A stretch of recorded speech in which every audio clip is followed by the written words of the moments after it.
Good evening, one and all. Welcome. It's a shame we're here for this reason, but it's going to be a celebration. So, it's been a while since we've discussed music, but who better to bring us together than Ozzy Osbourne? I'm joined by the music crew here. To my immediate right is Cody Leach. Cody, how are you? Doing really good. Doing really good. To screen bottom right is Grey Poupet. Grey, how are you? Hey, doing good. You stole the words from me, but yeah, it's awesome to be back. Just wish it was for a different reason. Right. Yeah. And just below me is Rudy of Gen X Reviews. Rudy, how are you? I am doing good. Again, San Antonio and Ozzy have a strong connection. So the whole city has been an Ozzy celebration the whole weekend. Every bar I went to this weekend was all talking about Ozzy. So when you asked me, I was like, hell yeah, we can talk about Ozzy. That's awesome. I'll stick with you. What does Ozzy and his music, or maybe not his music, but what he means to pop culture? How important is his presence to you? Longevity. I mean, if I were to think of Ozzy, I just think about it. He was relevant through so many communities. I assume so many decades, and to have that lasting power says a lot. But it also is not just musical talent; it's also personality and impacts like the Osbournes coming in the early 2000s. I think that really brought him into a whole new demographic and audience and different light than what I grew up with him, because I grew up with him pissing on the Alamo and biting the heads off bats, and here he is like a family sitcom. Like, okay, totally different demographics, but it says a lot about him, and I think it speaks volumes about how the world has reacted to his passing. I'm seeing on TikTok like country artists doing covers of Road to Nowhere, and the impact he's had has meant a lot. People crying. I cried that day. I had a moment to myself. So it really means a lot to a lot of people. It's wild because, like you brought up Texas, Satanic Panic. He was a villain in the public eye. And you fast forward to the 2000s, he humanizes the Prince of Darkness. It's such a bizarre change of pace for, just a short period of time, 20 years? Grey, what does Ozzy mean to you? So much. Man, he's just so prolific. I think everything that Rudy said, and then from each decade, kind of this reinventing of himself, just everything that Sabbath did in the beginning in the 70s was just so amazing. But then I do apologize. I'm not sure. We don't hear it go. Coming. We don't hear it go. Okay, sweet. It is annoying as hell. Sorry, with the 70s, there's so much that people strive to get to today. Just Doom and Stoner is still trying to get like what he was able to do with Sweet Leaf, or what they were able to do. And just the production on those albums is amazing. And then, kind of getting to the point where he has to be removed from the band and then kind of reinvent himself and coming back with like Blizzard of Oz. Just, man, that entire period is just so iconic. Just that means so much. But then to go from there into the 90s and basically invent reality TV and essentially change MTV from being somewhat music related to just straight into reality television. And man, that just kind of reshaped everything. And then to go from there to, Ozzfest. And then now we get to see like this perfect kind of end to an amazing career. Longevity, like Rudy said, it's just amazing. Cody.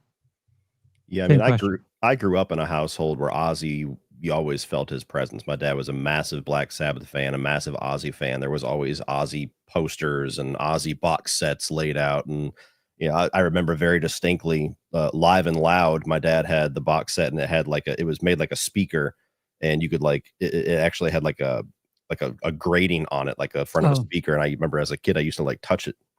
So I always knew his music, but I didn't really get into it until I was probably about 15. I think it was actually Black Label Society. So I had just started learning guitar a year previous, and I wanted a guitar amplifier. And my dad basically told me hey, I'll buy it for you, but you're gonna have to work it off. And that next day I just went in the backyard, started raking every fucking leaf I could find. And that weekend we got Black Label Society, and I got really into it. And then I was like, dude, Zakk Wylde's the man. What else has he done? And, went through that connection. And then all of a sudden I just go down the rabbit hole of Ozzy solo stuff.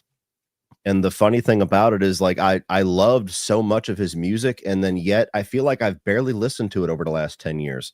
For some reason, it's almost like I forgot about it. And I don't know if it's because he's kind of went away from the public eye a bit or what, but he had the little farewell concert, and there was something about that, like, I feel like everybody knew, even Ozzy. It felt like he was going out on his own terms with that show. It's like he knew he only had a little bit left, and there was something in the air when I saw that where I was like, I want to listen to Ozzy again. So I just started getting into vinyl. I bought this massive box set that was like $100, and it's literally Hell yeah. ever released as a solo artist as a vinyl, and some of them you can't even buy separate. That's awesome. And I was literally, I think I had just gotten through Bark at the Moon, where I was listening to a record every night as I was playing Death Stranding 2. I had just got through Bark at the Moon, and I was on the way back from taking my daughter to an appointment, and I was listening to a YouTube live show, and people started typing in like R.I.P. Ozzy, R.I.P. Ozzy, and I was like, what? And I literally had to like pull over to verify that. And TMZ was the only one up, and like it was odd to me how hard it hit me, given that Ozzy had kind of been missing from my life for about 10 years. And I came home I called my dad immediately and told him while he was at work. And then I went and I went back to the house, and then I just went in my room and just started listening to Ozzy records kind of quietly in my room for the rest of the night. And there was a point where I got to No More Tears, and Mama, I'm Coming Home came on, and I actually started to like choke up really bad. Yeah. And then you like, for all the reasons that Gray was saying, you start to think about all the impact that he's had, like Black Sabbath literally creating heavy metal pretty much. And then, Ozzy Osbourne, I think maybe even more well-known publicly, all the stuff that he's done as a solo artist. You have how many music artists have been brought into the main, or brought into the public eye because of him, whether you had Randy Rhoads that only was on 2 albums and is still considered to be like a guitar god to this day. Zakk Wylde, same thing. Ozzfest, where a lot of the bands that were prolific in the 2000s and the 2010s got kind of their exposure through Ozzfest, whether it's Godsmack, Korn, Slipknot, Disturbed, Papa Roach, all these bands that kind of I grew up with. Yeah, if you're new metal, you probably were touring with Ozzfest at one point. Exactly. And never really watched Osbournes. Whenever we get to that segment, it's going to be interesting. For as much as I should have been the perfect age for that, I think the temperature in my household from my dad was like, this is fucking stupid. Why is he doing this shit? Ruining all the mystique of the Prince of Darkness with this dumb, like, and I've seen clips of it, of course, but we were not a Osbournes household, despite how big of a Ozzy house we were. So yeah, it was kind of, it was kind of sad and bittersweet at the same time that this farewell concert, and then very shortly after his death, like reintroduced me to how much I love Ozzy's music, where I've just been listening to nothing but Ozzy for the last 2 weeks and loving every minute of it. That's awesome. I have this weird relationship with Ozzy and his music, because he's one of those musicians, creators, where I don't realize I am familiar with as much of his stuff as when I hear it on the radio. I'm like, oh, who is it? Oh, right, Ozzy. Oh, Black Sabbath. It's like I don't realize how much Led Zeppelin I know until I hear it, or the Beatles. And Ozzy is very similar.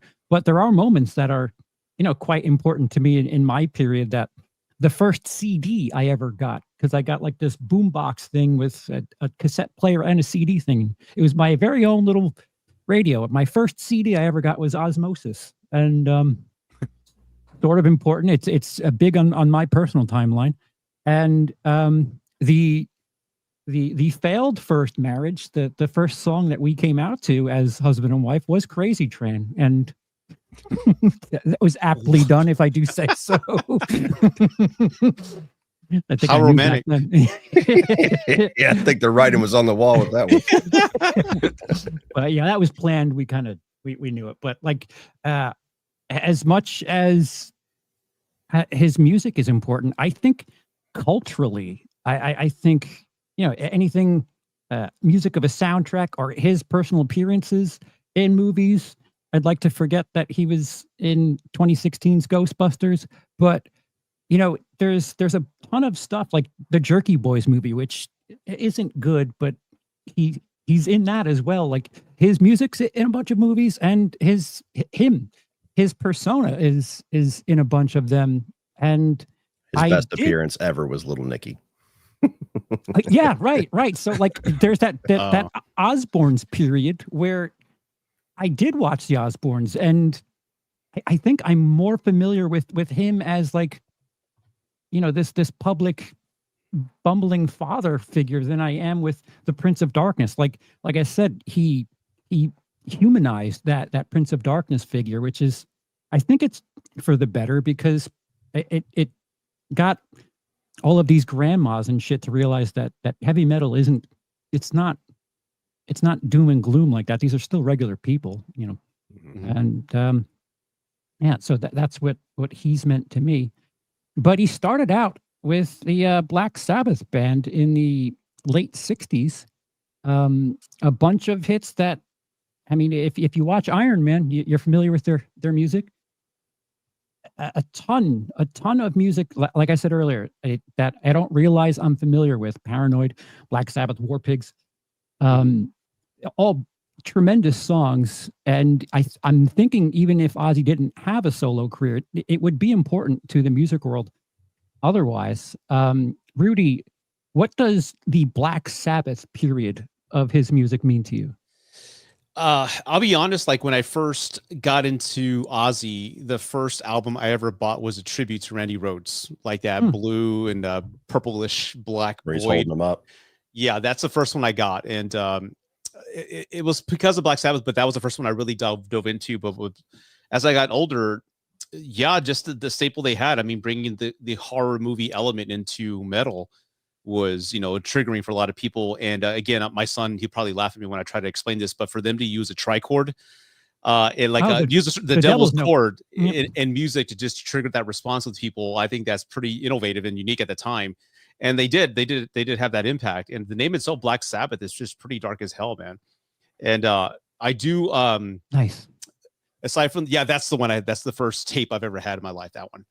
And yeah, I mean, it's timeless. War Pigs. And it's funny because here in San Antonio, again, Ozzy and San Antonio have a connection there. And they always played, they played a ton of Black Sabbath, like in the radio. So a lot of it's been overplayed for me, like War Pigs, you can hear every day at noon.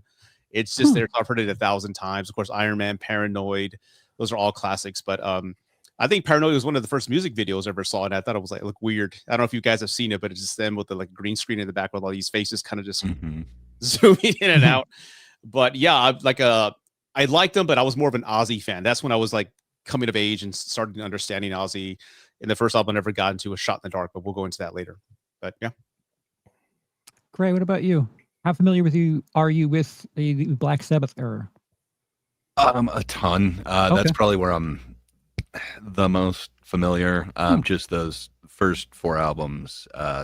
Man, they did so much. The first one, just Black Sabbath itself, like Rudy was saying, they saw these people lining up to go see horror movies, and it just kind of dawned on them, why are people paying to be scared? And yeah, they just kind of did this thing that people haven't really done before. And I don't know, I'm sure somebody else would have stumbled upon it, but I don't know, their version of it isn't exactly Alice Cooper or anything like that. They were dark, but in a different way. And man, it just has so much innovation. And then to get to the second album, just I don't know, that album is just amazing from start to finish.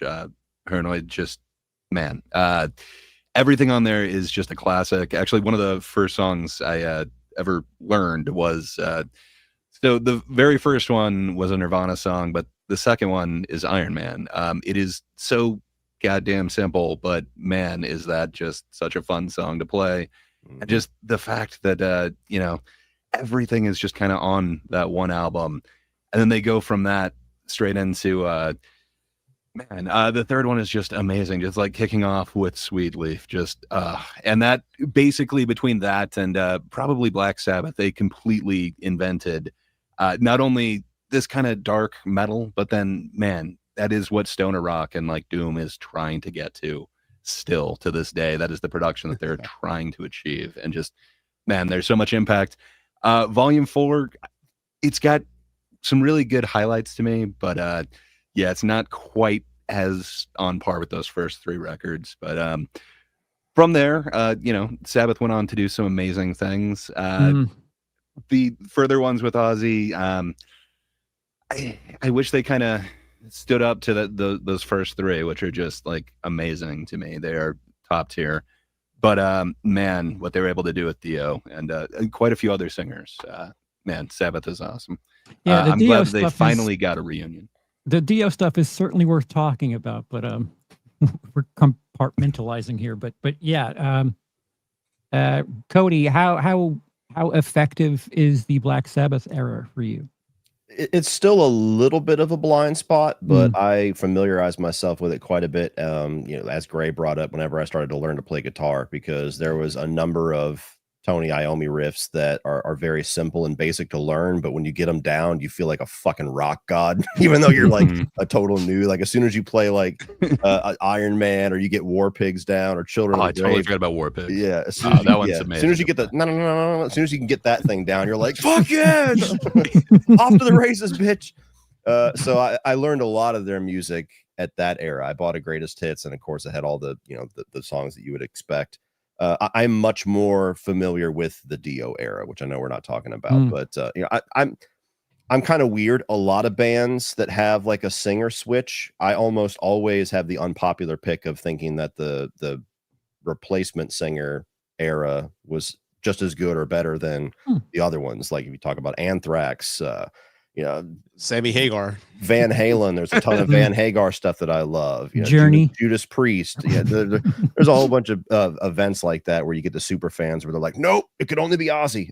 But AC/DC. All right, see now I'm going off on one. Yeah, exactly. But yeah, so I love the Dio era. I'm fairly familiar with that. I actually bought those albums too right before I started getting into wanting to buy the Ozzy one. So it's kind of on the list of things to refamiliarize myself with. Once I'm kind of out of my Ozzy mode, I'll probably buy the records for the early Black Sabbath stuff and go back through that. But always been much more a fan of Ozzy's solo stuff. I agree, and it's one of those things where I don't know what the XM stations I was listening to when I was on the road, but a lot of the Black Sabbath stuff would come up, and I'd be confused. And when I'd heard it, I'd be like, this isn't a Led Zeppelin song, is it? It's weird because Led Zeppelin was considered metal, but Black Sabbath is kind of Zeppelin-ish, but darker. So, there are probably a ton of tracks that I've heard a dozen times, but didn't know. Like in this age of, satellite radio, having apps, not having the track listing. I'm probably guilty of knowing some stuff, but not knowing the name of it. And I dig it, but would probably mistake it for Zeppelin at times, foolishly. What are you laughing I can at? just see you getting fucking jumped in a bar, be like, "This is a great Zeppelin song." The fuck? In Charles's defense, they had similar influences. I think Cream was a big influence on both. Yeah, so. And Beatles and all that. Yeah, there's a samey type sound to it. It's some progressive stuff. Old. Before my time. So what I have listed here is they were one of the first bands to bring addiction into their lyrics, discussing the occult and mental health. It's important because it's such a big deal, or so out in the open now that I don't know if it's revolutionary or what, but considering they're one of the first, it's important. In the late 70s, Ozzy liked to partake in extracurricular activities, and the band and he parted ways. But an interesting thing that was caused of that was he and his manager met, and they had quite a relationship moving forward. Sharon went with Ozzy to start a solo career, and in the 1980s, exactly 1980, he launches his solo career with Sharon Arden. They weren't married just yet. Sharon Arden was his manager. And he and Randy Rhoads, which, like Cody said earlier, they only made, 2 albums together? Not counting the tribute stuff. But Blizzard of Oz in 1980, quite a big deal. Rudy, what does early Ozzy mean to you in the 80s? Everything.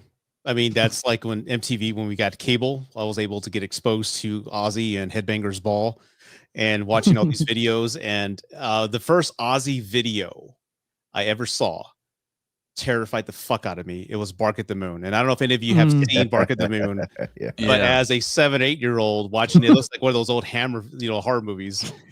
And the whole makeup, I mean, just Ozzy's face is kind of creepy at times, especially when he was but now he's got fangs and hair and shit. So that I was actually scared of that video for a while because it was like a Heckle and Dr. Jekyll, Mr. Hyde sort of thing.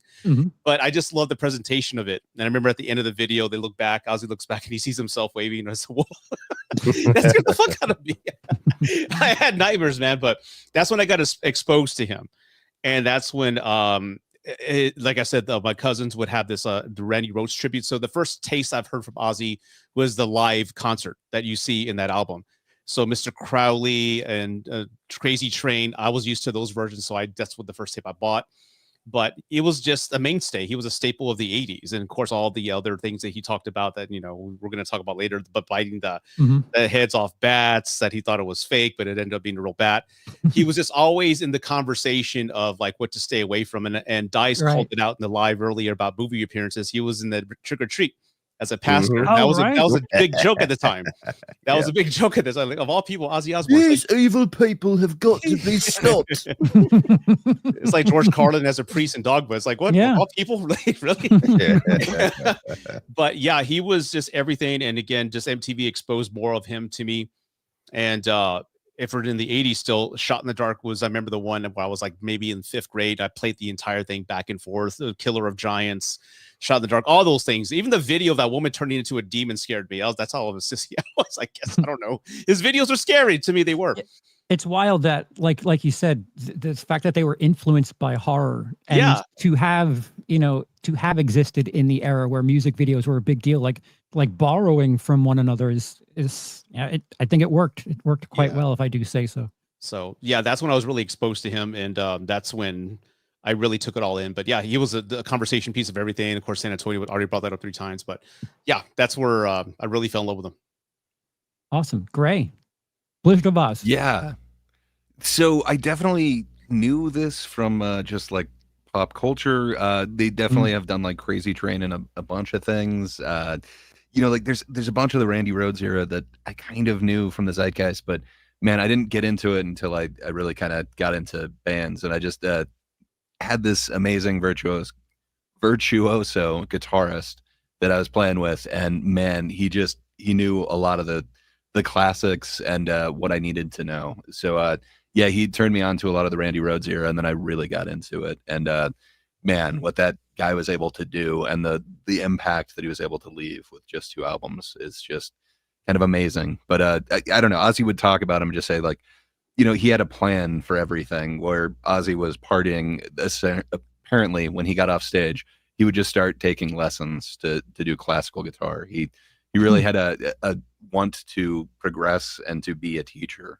He knew he couldn't do rock and roll forever. It's really kind of sad how that ended up being. How that turned out is just tragic. But man, the legacy that Randy Rhoads was able to leave as well.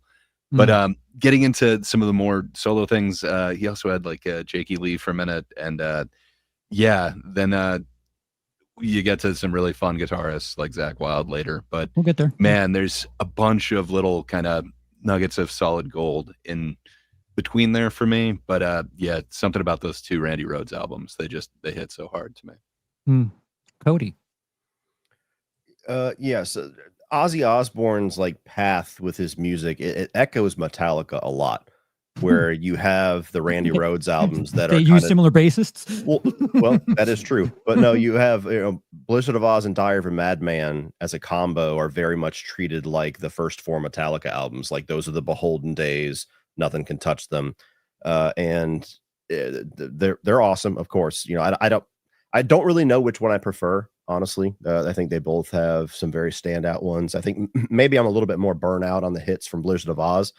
But fun fact about this one that my dad told me is that Blizzard of Oz was actually originally supposed to be the name of his solo band.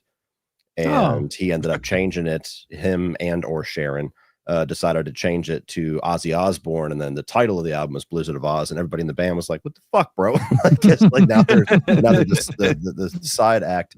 But yeah, I mean, you got Crazy Train, of course. I would say that's arguably probably still his most recognizable song of his solo career.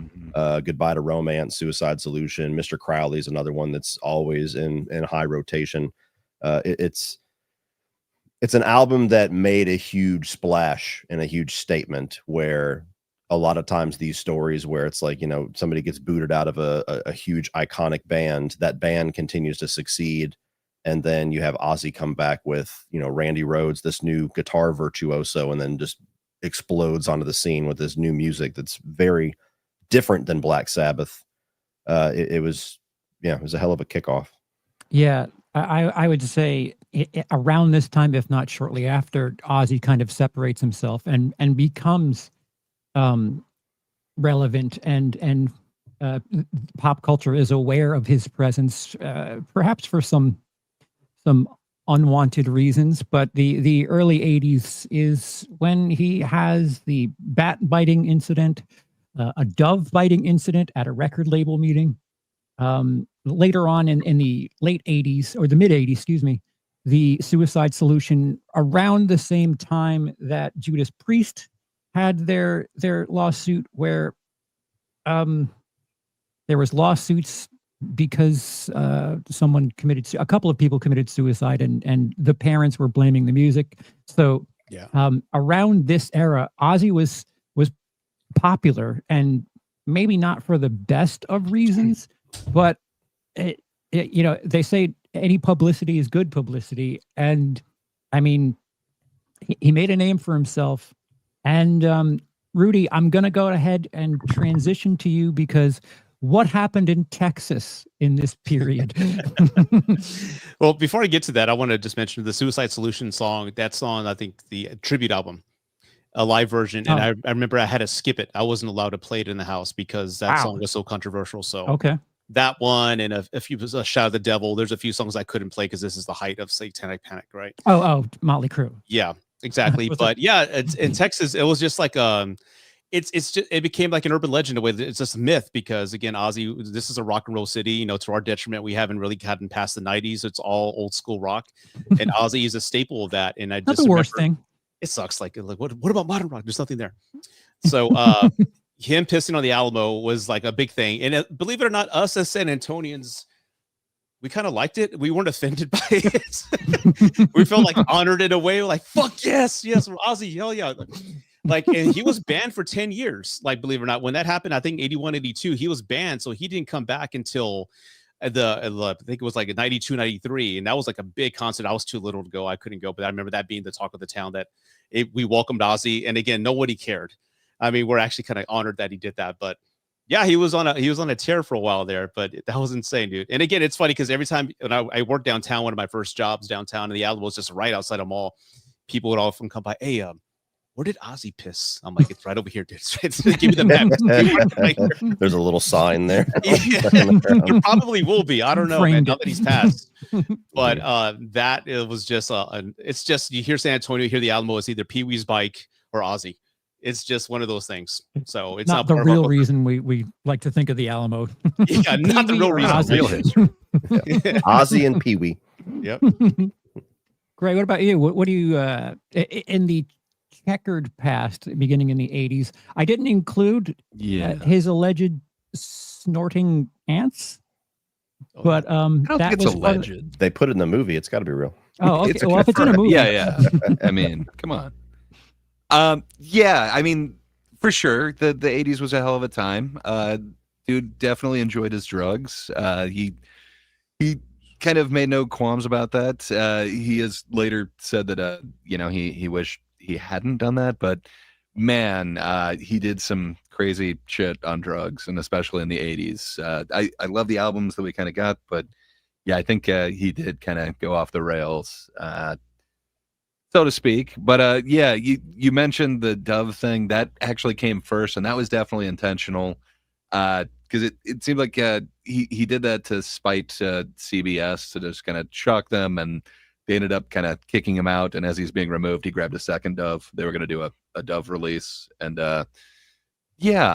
supposedly that didn't go so well. But yeah, the bat thing was not intentional, but that's the one that kind of everyone is that was the talking accident. about. Excuse me. Well, somebody else brought it, threw it up on stage, and he Just thought it was don't give a prop, Ozzy birds. but Keep the birds away from Ozzy. well, not just birds. In the 80s, you don't want to put any of your animals around him. He also confirmed in the 80s that he used to own a lot more cats than he currently did, and they all met a short, quick demise. Drugs are bad, and yeah, he was doing a lot of them, and I guess so bad times, but there's other like confirmation that like he did acid every day for more than a year, and his brain was kind of never the same after that. So he definitely felt a lot of the effects of the 80s, and it seems like he was able to kind of reinvent himself, and it's not the same character. I remember my parents like warning me about this, like this horrendous music that is all like a devil worship or whatever. And there is this mystique that this guy he harms animals on stage, and there's so many other they all turned out to be like false claims, but the only other one that I can think of that I got like warnings about was like Marilyn Manson. Just you don't know what he does at his shows. Like, oh my God, they attack fans, and they a whole bunch of other rumors that come from like a nugget of truth. And I think it kind of comes from that bat incident. But man, he's the first one that I remember just like rumor and legend about his whole kind of mystique. Right. Like again, you have Alice Cooper, but it wasn't kind of that. That's more kind of like a show that you're going to. It's theatrical, kind of more like right? Rocky Horrors-esque. But there's some sort of mystique, and you need to be watching out for this. It's dangerous.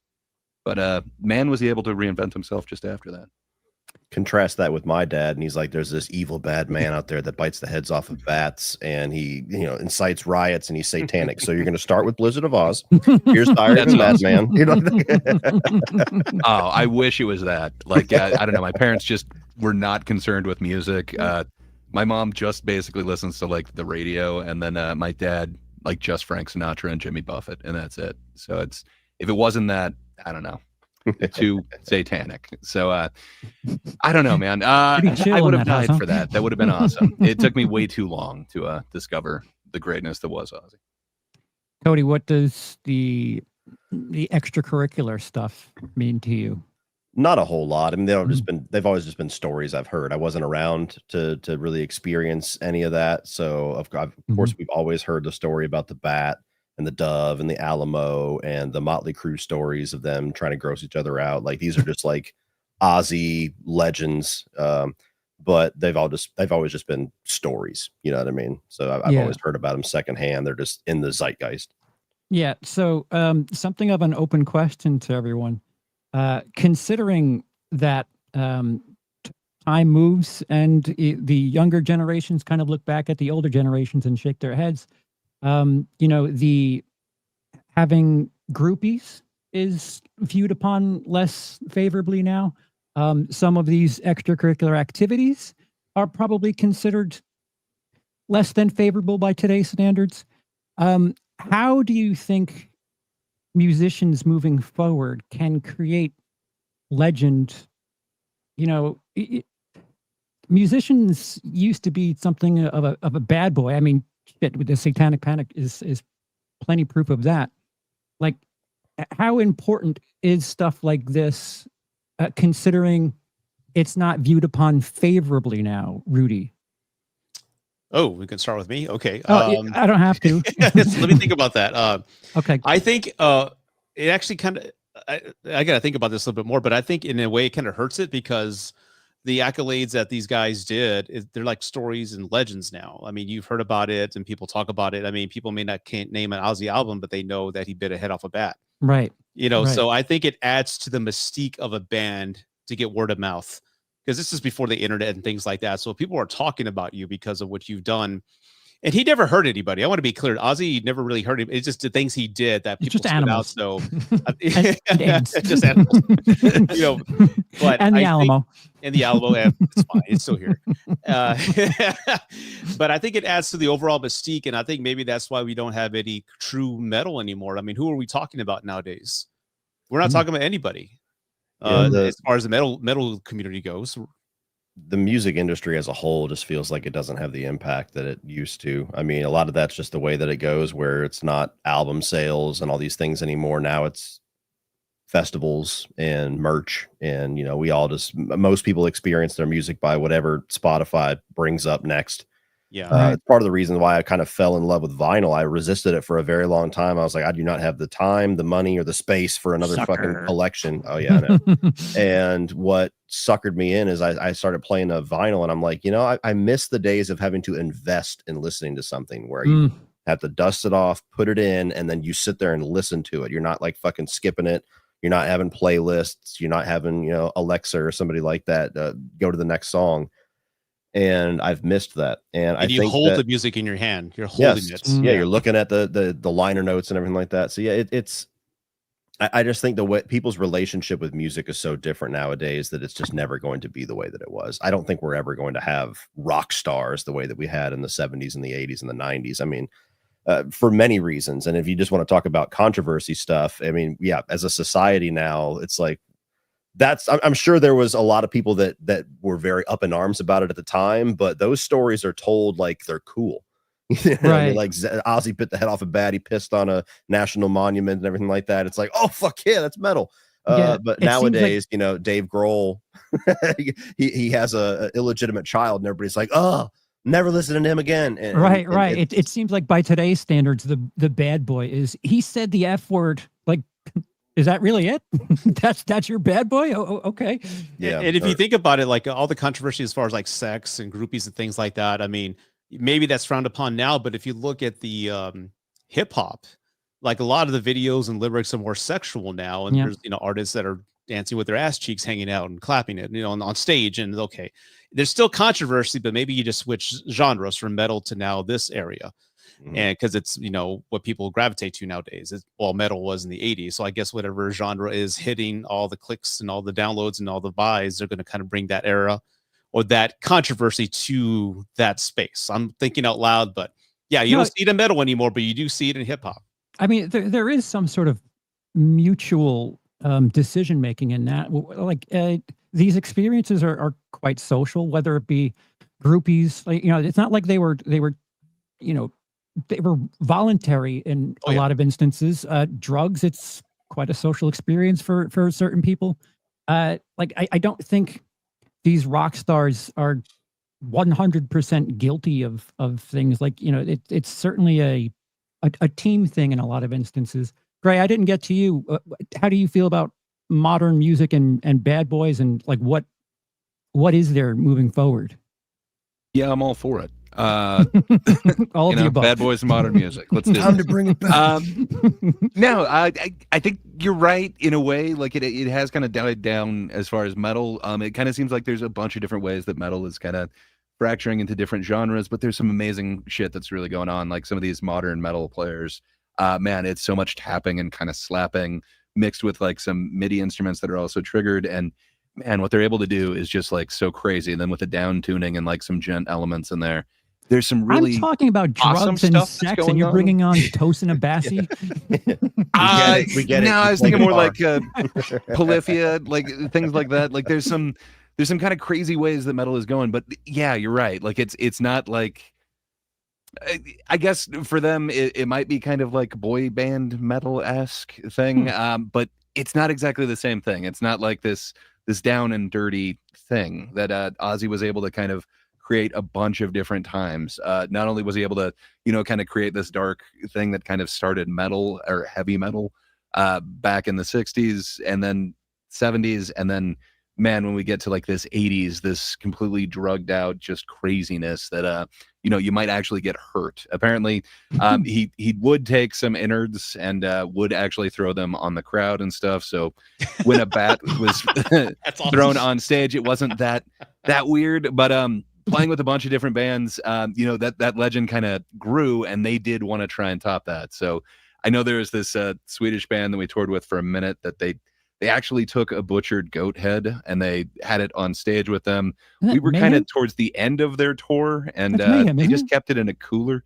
It was not Mayhem. They wanted to be like Mayhem. Okay. We were much smaller, but yeah, I don't know. I think they're definitely kind of taking a page out of his book to try and do this shock factor. But man, I don't think they thought that through.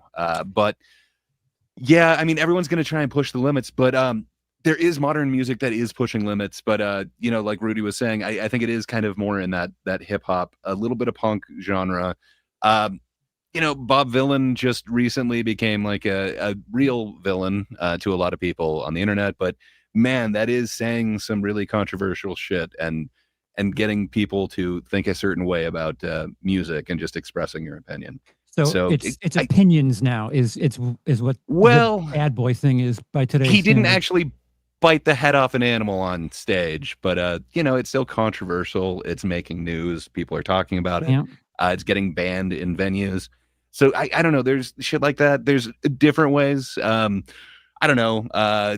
There's controversy that follows a lot of you know, rappers that don't live up to like certain stereotypes that were there. Tyler, the Creator, has done a bunch of different controversies. Now I'm forgetting his name, Old Town Road, but you know, that dude has had a whole bunch of something like that. Thank you, Lil Nas X. I don't know why that wouldn't come into my head. Fuck, I know that, but you know, a lot of his videos have been somewhat controversial and everything. And man, there is something, you know, people were calling it satanic again, and it was kind of riling people up, and there was this hatred that you know, you can't listen to that. That's the devil's music, and there's too much going in on that. So I think people are doing it in different ways, but yeah, I think it's cyclical. I think it'll come back with metal. I hope real soon, and I hope it's live music. Yeah, I think you know, saying something like "there'll never be another Ozzy," like that's true for a couple of reasons. Because I don't think, you know, considering the modern day bad boy is just someone who like has an opinion. Like it's, I don't know if it's for better or worse that you know, kids today, it sounds so old saying that, but you know, you're not going to experience things like that. And again, you know, people don't understand that entertainers are playing to an audience when they do things. It's like, you know, when you throw innards into the crowd and they're loving it, that just, you know, it just eggs you on. And I want to do that now if I'm ever in front of a crowd. Like, well, right, like you don't realize how Cody, your like, next Comic-Con, throw innards at the crowd, man. Yeah, I'm telling you, you don't realize how much you would do something until like a couple of hundred people are like cheering you on for doing it. It's like, oh well, that feeling that you know, entertaining people is, it's like a drug, and you know, if all else fails, just use regular drugs. But it is crazy because Ozzy had stage fright when he first started. He was scared of going on stage. By the way, has anybody seen the documentary? My son maybe watched it a couple years back. It came out in 2020, The 9 Lives of Ozzy Osbourne. It's a wonderful documentary, man. You're tearing up at the end, and you just see how much his son Jack loves him. Like his son just adores him, man. And I can only imagine what Jack's going through right now. But check out that documentary; it's really good. It goes through a lot of things. So. And he had stage fright is what they had talked about in the documentary. Like, wow, that's wild. He got over it. Yeah. But like Charles said, I think when you're on stage, I've never been, but I can only imagine this wave of energy and confidence just overtakes you, and you just become something else. So I can only imagine that. Oh yeah, the swings. Like if you're not having a good time, if it's not going well, it you feel it. But if you want a certain reaction and you get it, it's. I don't know. I would assume Cody and Grey could speak to this, that like if you're getting laughed at or clapped, not laughed at, but laughed with, you know, just a get your TikTok. Grey, you can take that one. Nothing to add. Applauded is what I meant. Yeah, it's awesome, man. You can really feed off the energy of a crowd. What can I say? You know, and it's really addictive. Like, man, there's nothing quite like that feeling. So yeah, I can definitely understand that. But I don't know. I've never experienced that, like actually just being able to, like, you know, turn it on and just be legendary like that dude was able to. Have you tried getting clapped? Maybe that would do it. I have not tried getting clapped while people laughed at me, but one day maybe. Sorry. What the fuck is that? Do me a favor and hold that up so I can see your I could cock. do it too. Cody, we'll stick with you for the mid to late 80s era of Ozzy. This is post Randy Rhoads. Mhm. What do you got? Because I'll be honest, I have blind spots through periods of his career. There's some really, really good stuff from Ultimate Sin and Bark at the Moon. That's one of my least favorite eras of Ozzy, just because that's when he got very 80s. I think Ozzy's music always is best when he's kind of his own thing. Whenever he tries to conform to the music of the time, I feel like it shows, and it happens multiple times throughout the discography. But those are the songs that I kind of liken to Kill 'Em All, where they're good songs, but I like hearing them live better. Yeah, they definitely sound of their time, right? Especially Ultimate Sin. Ultimate Sin, I don't think is a very particularly well-produced album. I think his vocals are very low. They're not as powerful. But yeah, you have some really good stuff from those eras. Jakey Lee's a really good guitarist. I think there's a lot of controversy in that era where that's where he really started to do some shady shit, whether or not it's him or Sharon or a collection of the both. For as much as he's respected and loved, there's a lot of people out there that fucking hate the Osbournes because they took writing credits, didn't give residuals. There's one or two albums of his where the songs literally just say written by Ozzy Osbourne. It's like, you did not write all that. I'm sorry, it didn't happen. But yeah, like Bark at the Moon is great. The song, I really like Rock and Roll Rebel.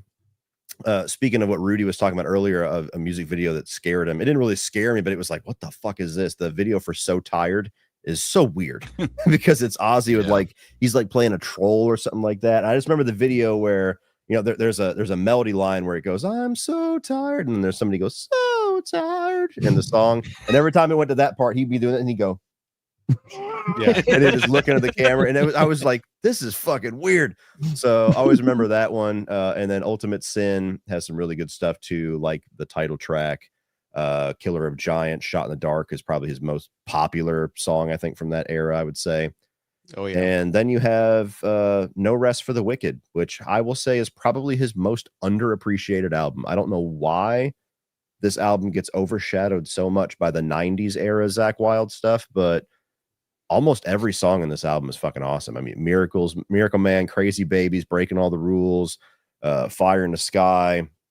It is, to me, this is just as awesome of a debut as Blizzard of Oz. I know it wasn't as culturally significant, and at that point, people knew to expect badass shit from Ozzy, but No Rest for the Wicked is one of my favorite albums that I was listening to a lot of different album rankings over the last week, kind of just, you know, being in Ozzy mode, and almost everybody has this super low, like it was like this terrible debut from Zakk Wylde, and I'm like, what fucking album were you listening to? So I'm a big fan of that one. If for his 80s era, I would take No Rest for the Wicked over the Jakey Lee stuff.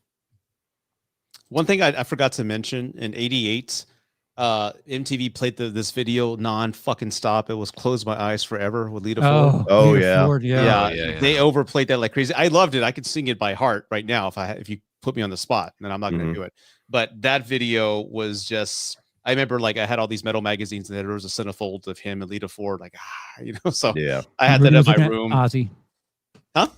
And Rudy was looking at Ozzy. Oh, it was Lita Ford in the 80s, man. Come on. No. That was a big deal. Sure, whatever helps you sleep at night. Equal opportunity for that groupie conversation, because she's wide open to the fact that she had a lot of dick in the 80s. Yeah, I think there needs to be a bit more an open conversation about stuff like that. If consenting adults, you know, let them do what they want. Yeah, let them do what they Wear protection is all I would say. If you want to have a side chick and go to a Coldplay concert, you do it, goddammit. Just wear a hat or something. Make sure you're not in front of a camera. So I don't have that here. I appreciate you bringing up, Rudy. It is the late 80s, so we're about in the period. My uncles, who are, you know, they're around the age where they could technically be the same age as like older brothers to me. they were big into hair metal, and that song especially, like they were big into like Poison, Motley Crue. Although Motley Crue wasn't probably, I guess it They were half and half hair metal. Girls Winger, shit like in that. '88 was Right, hair metal, right. yeah. And that Lita Ford Ozzy collab was something that was constantly played in wherever I was with family. That was something that made the rotation. I'm trying to think, are there other collaborations that Ozzy did where he kind of transcended his genre? Go on, Gray. Did you say yes? Just so many. I love his collabs, but really not that Lita Ford one. But man, he did so many that are either for movies or at least they were featured heavily in movies. But yeah, man, there's some fun collabs. You're looking at it, aren't you? You're trying to find it? I am. I'm trying to remember what it was Google, what called. is Ozzy? Matchstick Men or whatever from Private Parts. I know you're a fan of that movie, Charles, but did you know the one where Ozzy collabs with Typo Negative? I do not. It's that's a David Lynch movie, right? No, Private Parts. No, never mind. I thought you were talking about. Never mind. I'm thinking about. I want to see that fucking movie. I want to see that movie so bad. I think it was David Lost Lynch, Highway, Howard Stern movie. Never mind. My bad. And then yeah, he's got that one where he collabs with Rob Zombie. What's that, like Ironhead or whatever? I dig that one, but the one that kind of means the most to me is the one that I didn't know that I needed. But unlike you guys, I didn't have cool parents who would like let me have these kind of metal albums and stuff. I didn't say I had cool parents. They were okay with kind of like comedic stuff. So somehow I ended up with the South Park album, and man, there's a collab that I didn't know that I needed on there for Chef Aid, excuse me. So it's the Crystal Method who do the track and produce it, but on there you've got Ozzy, and who could you possibly team him up with other than ODB? I mean, come on, Old Dirty Bastard. But that's not enough. You need to really have a force that's driving it. So you got DMX in there, and man, and none of them are with us right now. That's wild. No, well, Crystal Method is still with us. Oh, right. But, the three solos you named are. Ozzy outlasted all of them. That's I don't know what that is. It's impressive. Also worth noting during this era that he let Metallica be his opening act in the Master of Puppets era, I believe, and they still to this day credit Ozzy for really making them explode in that time because they're playing a fucking entire countries and arenas. That's interesting. Who was it? Was it just Metallica opening for Ozzy? I would assume there's a middle act, right? Or just two acts? I mean, I don't know, but they were the big ones, obviously. I remember if you watch some of the old VH1 stuff, I remember whenever they get to that era, they said they started to see the turn where, I mean, you have Ozzy Osbourne as the headliner, and there were shows where it felt like more people were there with Metallica shirts than Ozzy shirts at that point. Yeah, it's like there are so many things where if you could go back in time and go to a concert, like I was too young to like really remember or give a shit, but I saw Alice in Chains open for Van Hagar, and if I can go back when I could pay attention, I really would love to do that. That Metallica opening for Ozzy sounds like a hell of a show. We'll stick with you, Cody. What about the 90s era Ozzy? So going back to the parallel that I created earlier about how his albums kind of mirror Metallica's a little bit, I feel like this is his like Black Album era. And it's literally around the same exact release time too, where you have No More Tears, which many would say is probably his biggest commercial success. And I don't have the numbers in front of me. Maybe it is his highest selling album. It's either that or one of his first two, probably. But yeah, he comes back with this album, explodes back onto the scene after kind of being away for a little while. I think this might be after he had to do a bunch of rehab. Don't quote me on that. Which time? Yeah, exactly. Don't quote me on it, but I think that was kind of the thing here. But yeah, you have No More Tears, and No More Tears and Osmosis might not be a popular opinion. I think those are my favorite Ozzy era, is those two albums back to back. And it's because like I grew up in the 90s, obviously, so it tracks with that. But also, as I said earlier, my love for Black Label Society and Zakk Wylde is what kind of made me go back and rediscover Ozzy. And of course, this is the strongest piece of his era, I would say. So No More Tears is an incredible album. I mean, you got Mr. Tinker Train, which is one of my favorites. Of course, everybody knows No More Tears, Mom, I'm Coming Home. I think those two right under Crazy Train are probably his two most well-known songs. Mom, I'm Coming Home, I'd say more so. I Don't Want to Change the World was a huge one. Hellraiser, which was co-written by Lemmy Kilmister, and they both released versions of that, and one of them's in Hellraiser 3. I think it was the Motorhead version. Zombie Stomp. I mean, that's just an incredible album, but it is more mainstream Ozzy. And then Osmosis, which came out in 95, is very much where he's kind of, it's one of those times where you can feel Ozzy trying to conform to music of the time, where it's like alt rock heavy. But I think this is one of the times where it really works, because I love this album. Perry Mason might be my favorite Ozzy Osbourne song. I love that song so much. Yes. I love the fucking riff. It's one of my favorite Zakk Wylde guitar riffs ever. I Just Want You was a huge hit. Ghost Behind My Eyes, Thunder Underground, See You on the Other Side, I think is probably the biggest hit from that album, possibly.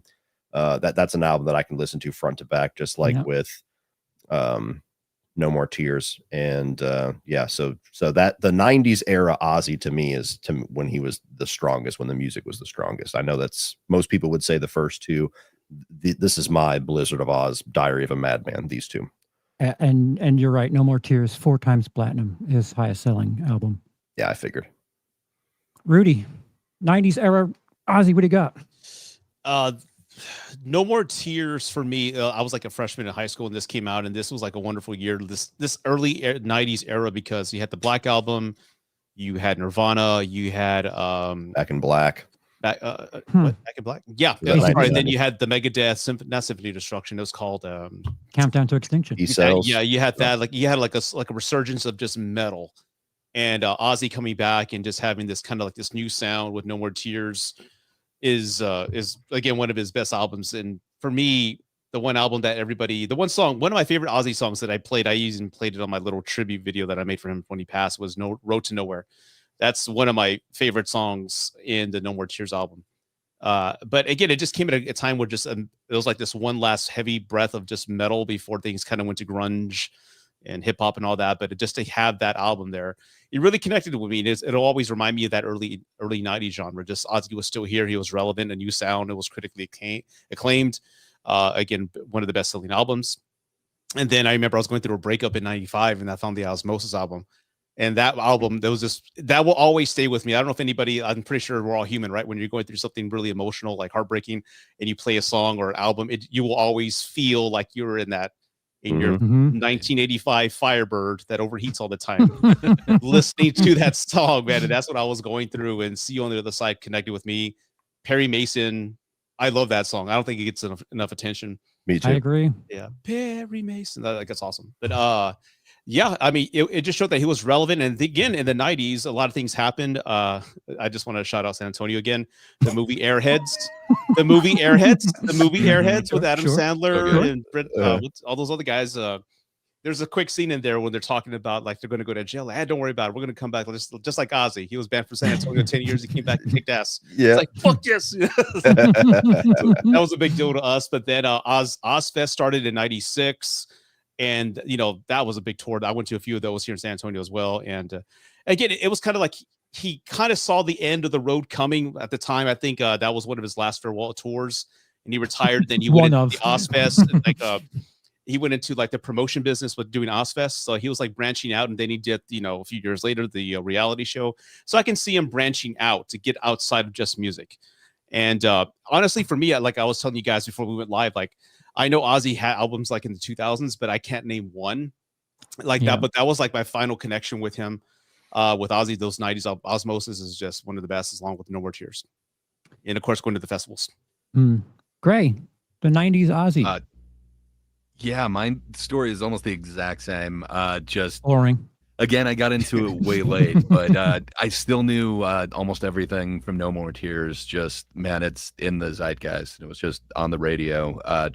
Those are the hits. And that is, I don't know that everyone like hates that first album, but the first Zakk Wylde one, but just, man, like as it gets to that, just, there's a reason why it kind of shines so bright. But to me, those are the ones that he's doing a different thing. It's not that late 80s. Again, he's kind of reinvented himself, and man, those albums are so strong. Osmosis, I dig so many of the songs on there. The aforementioned Perry Mason, like, great, but it's got a couple on there that I don't know. In that period, it kind of gets to where it's a little bit hit or miss for me, and then it kind of keeps going from there. But as Gray you with a mentioned, in like controversial 96, take. well, but Let me get he my, kind of reinvented himself again as the guy who's going to launch the legacy of kind of the next bands, which they had kind of done even back to Sabbath days. They were touring with like Van Halen and stuff, and I guess they were kind of getting blown away, them being, you know, the opening act, and having so much energy where the other guys were, you know, Sabbath. Oh, yeah. That might not be the best pairing, but you know, they'd always kind of nurtured these bands and kind of been a way to kind of launch them, and just for him to open up Ozzfest as like this platform. Just, you know, every band we've mentioned has gone through there, but there's so many that you know, you don't really hear that much of anymore. But man, Ozzfest really gave them a chance, and yeah, a lot of them really kind of took it and just kind of blew up. But yeah, I know my most experience, and the only 2 times I saw Ozzy was at Ozzfest, but it was awesome.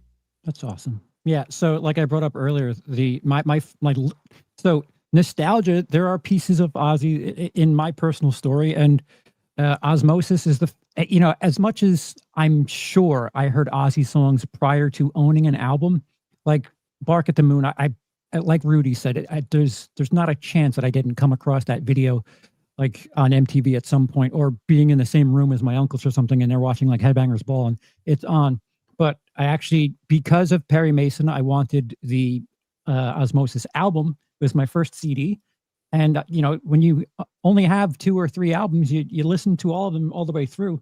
And I actually, like, I didn't associate that Zakk Wylde sound to Ozzy. Like, I'm thinking of, you know, Bark at the Moon, and it's, you know, Crazy Train. There's a very different guitar sound. I couldn't explain like what it is to you, but there's a definite, like, Thunder Underground is a song that like I really dug, and I don't know how to explain that chugging sound, but it was something that I really Drop enjoyed. tunings, drop D tunings, open tunings, and especially pinch harmonics, which is that squeal thing that Zakk puts in like almost every riff nowadays. Yeah. Pinch Yeah, harmonics, yeah, and palm muting. It's awesome, man. It gives you that amazing Zakk Yeah. Wylde sound. Yeah, thank you. So I don't know what it is, but like in that Osmosis album, I could hear like the sound was just deeper, chunkier. Like it was just something that, you know, when you're a kid and you're angry and you want to only listen to hard rock and shit, that album feels like, you know, that was like the soundtrack to my, you know, kicking the walls and giving the finger to my mom and shit, just while I'm in my room. And there's a soundtrack to my feelings. And there's a wide spectrum of music on that album. See You on the Other Side is one that I don't know, might be cheesy to say this, but I thought it was kind of sweet. But When you're going through a breakup, it's very poignant, man. Yeah, I wasn't home, man. I wasn't dating just yet, but yeah, like I don't know, I was probably just, oh, I missed my homework, man. But yeah, it serves a purpose. Ozzfest, I can't like it. I think the radio station by me when Ozzfest started, like they would play albums or tracks from bands that were playing. You know, being in New York is kind of interesting because there's not really metal or hard rock stations, but we have like a classic rock and like a pop rock station. But, you know, to advertise for, you know, Ozzfest is going to be at Giant Stadium or Madison Square Garden, and here's this band who's going to appear there. I've been like gateway drugged into these bands because of publicity for Ozzfest. I got injured at a concert that wasn't Ozzfest, so I never got the opportunity to see like a festival like that. But I'm glad that those existed because, you know, by proxy, I was introduced to a lot of bands that, I certainly wanted to know existed, but couldn't have heard about otherwise. So again, it's important. His music and his influence is important on so many different ways. And we get to the early 2000s, and this is like the completion of Ozzy being something for pop culture. And it is the Osbournes reality show on MTV that I'm sure, like Cody brought up about his father, I think the first thought process was, this is stupid. Why doesn't MTV just play music? What is this, like fucking Cosby, but it's the Osbournes? And the thing that I can't stand about people with reality television is they think like it's all just real. Like, people turn cameras on it and this is how people live. It's slightly fabricated, but he's a charismatic guy that he's seeing him as a family man, and like this can't turn the TV on, like he's struggling with the remote, and people get to humanize this Prince of Darkness character where it's like, hey, my dad doesn't know how to work the remote. That's interesting. This guy that I was afraid of actually he does the same shit that my grandpa does. Maybe it's not that bad. And just it made it more relatable. Right. And I this isn't the fact that they had to beep the curses and shit. Like it was like this bizarro world Cosby show, but they were cursing, and there were so many episodes where they'd do like jackass shit where they dress the house up like like Dracula or whatever. It was interesting. It was for the angsty kids who didn't quite want to watch Friends, it was something of an outlet. And again, I think it worked in so many different levels to humanize not only Ozzy, but I guess Sharon, because I didn't know all those stories about some of their business dealings. But Rudy, how familiar are you, or how important was the reality TV era of Ozzy to you? Surprisingly, I loved it. Again, I hate reality TV. I want to be clear. Yeah. I hate it with a passion, but this is Ozzy. Mm-hmm. If Ozzy's doing it, it's got my attention to see what he's going to do. And like I said, it humanized him, because again, it's funny growing up with him as a figure of just evil. Like he's a Satan worshiper. He kills animals. He defaces, national monuments. He's done all these controversial things. You got to go somewhere. Yeah. And now he's a family man. It's just like, what? I have to see this. It's just like the contrast from seeing him as a kid and now he's a dad. It made him just like it humanized him. Somebody put that in the comments. It humanized him. You could relate to him, and it made me like love him more, because we got to see a side of him that we didn't see, other than just like making that face all the time. He's with his kids and waking up looking for a cat outside. Like, what's a fucking cat? I don't want the coyotes to get the cat. Yeah, that whole thing. So I enjoyed it. I was a big fan of it. I think until one of the last seasons, but it made him into this figure of just controversy, into a household name. I mean, he was at President Bush's press screening, not press screening, like the inauguration. Not inauguration. Was it inauguration where they have like all the celebrities, all the press is there? I don't know what they call it, but yeah, I know what you're talking about. The dinner where they roast people and stuff like that. Yeah. Ozzy showed up there, so Ozzy's there, and even the president shouted him out. We got world leaders, presidents, and Ozzy Osbourne. Ozzy's like, yeah. It was just cool to see him kind of like settle down a little bit and just be a family guy.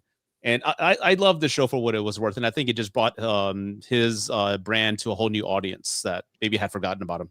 Yeah, I think some people, they need to see that the person they've heard so much about is something else.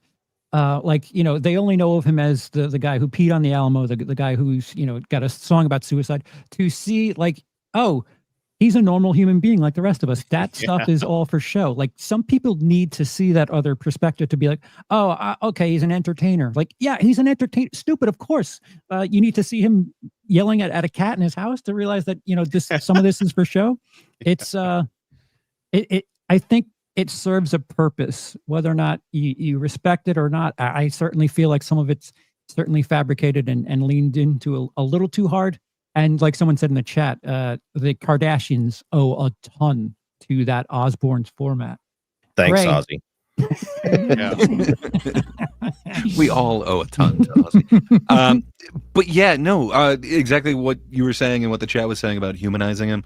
That's literally what it did for my parents. Like after the Osbournes was done, I never got like warnings of, oh wait, he's satanic or whatever. It wasn't just that show. Like they were also on, like he did Leno, he did a whole bunch of those other things, was just in the zeitgeist, and he became this kind of comedic character. Right. Sadly, it was kind of everyone was laughing at him. Everyone had an impression of him, and everyone just kind of thought that he was drunk all the time or messed up all the time. Where sadly, it looks like we all might have been super mistaken on what exactly we were seeing and possibly mocking back then. The drugs might not have helped for some element of that.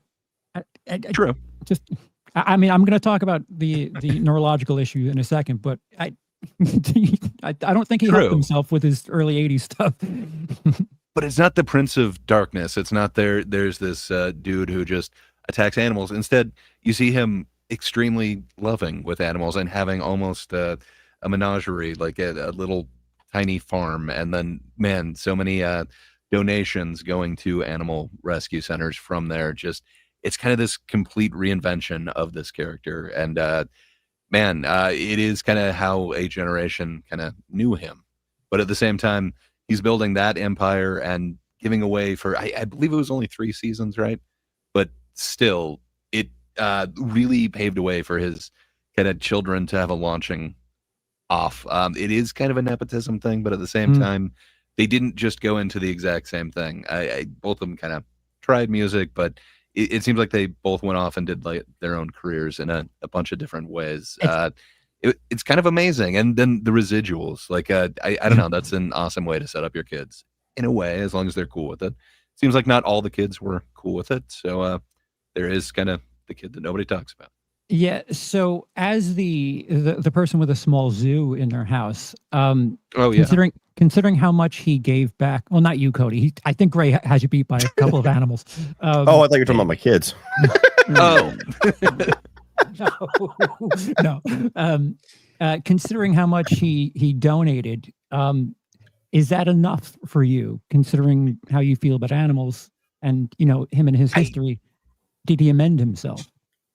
I wouldn't ask him to like babysit my animals or pet sit or whatever, okay. But I think he's definitely done more for animals than I have. I definitely have helped out the ones around me, and then I've made small donations to shelters around here. But man, there's nothing that I've done like they were able to do as far as giving back. So I would hope that atones for it. He definitely wasn't in his right mind when a lot of that happened. The 80s were a hard time, and cocaine's a hell of a drug.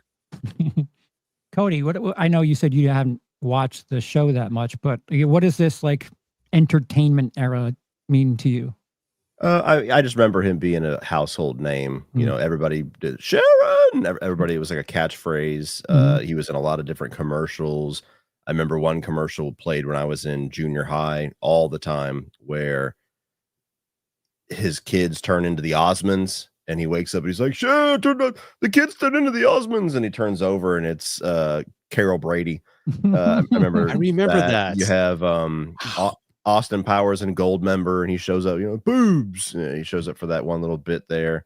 So this was the era where Ozzy was the pop culture icon, not the metal icon.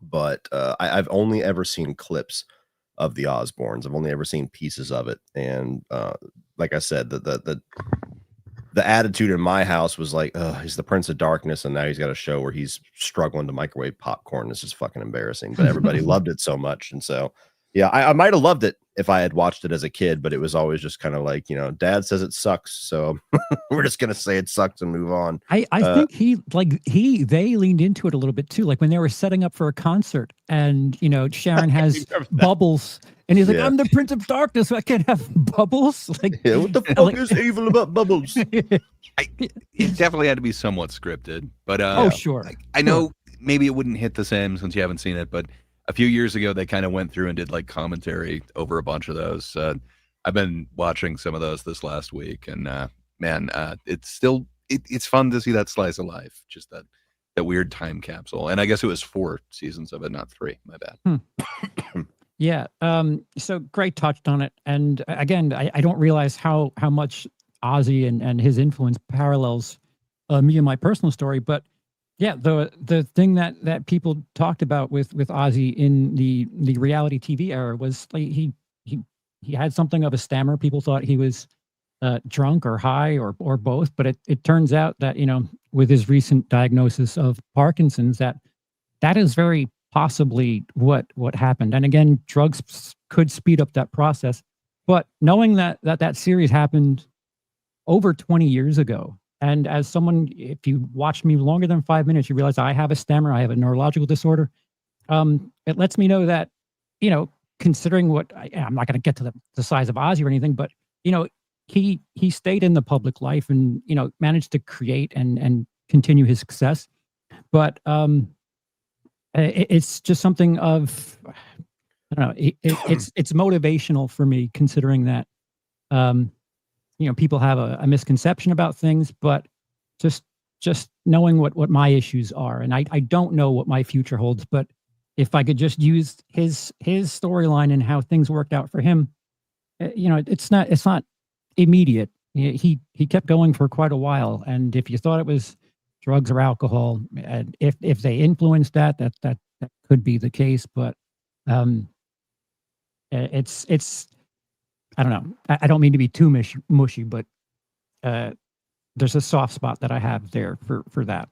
The mid 2000s to early 2010s, a stop and start. See, this is where I have like the biggest.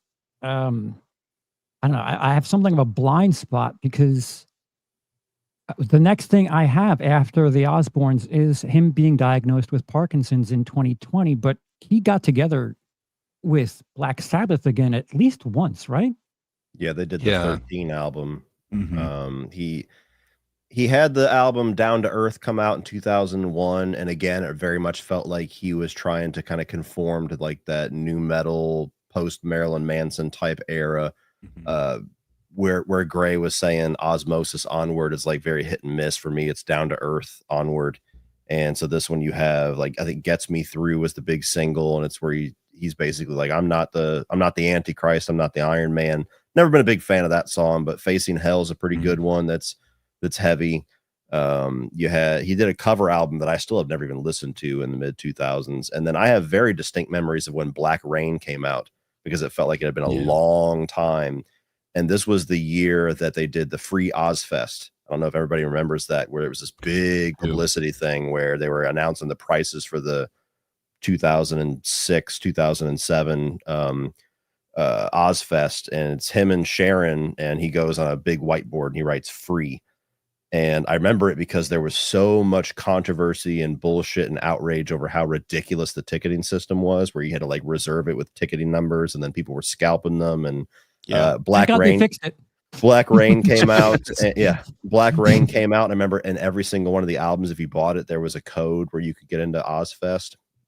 And I remember being so the thing that I remember even more about than the music of Black Rain was that it came in this shitty, cheap little digipack. It wasn't even like an actual CD. It was like cardboard, and it looked so fucking cheap. But Black Rain was actually the last time that he worked with Zakk Wylde as his main guitarist, because at this point, before he even had to say it, as a fan, I remember feeling this as a Black Label Society fan. You put on Black Rain and it's like, this kind of sounds like Black Label Society with Ozzy Osbourne as the vocalist. And so he, respectfully parted ways with Zakk Wylde, because he very much was like, okay, you're your own guy now. And now it's kind of overtaken my sound. And you had Scream that came out whenever I was 20. I remember I was working in a skating rink at the time, and I remember the big curiosity with that one was like, who's the next big it guitarist that he found? And no disrespect to the guy, but whoever the guitarist was, I don't remember who he was. So unfortunately, that didn't happen. Didn't leave an impression, clearly. Yeah, that was 2010. Yes. So Black Rain's got some good songs on it. Scream's got some good songs on it. Like Let Me Hear You Scream. The lyrics maybe are a little corny, but it works as like a cool little single.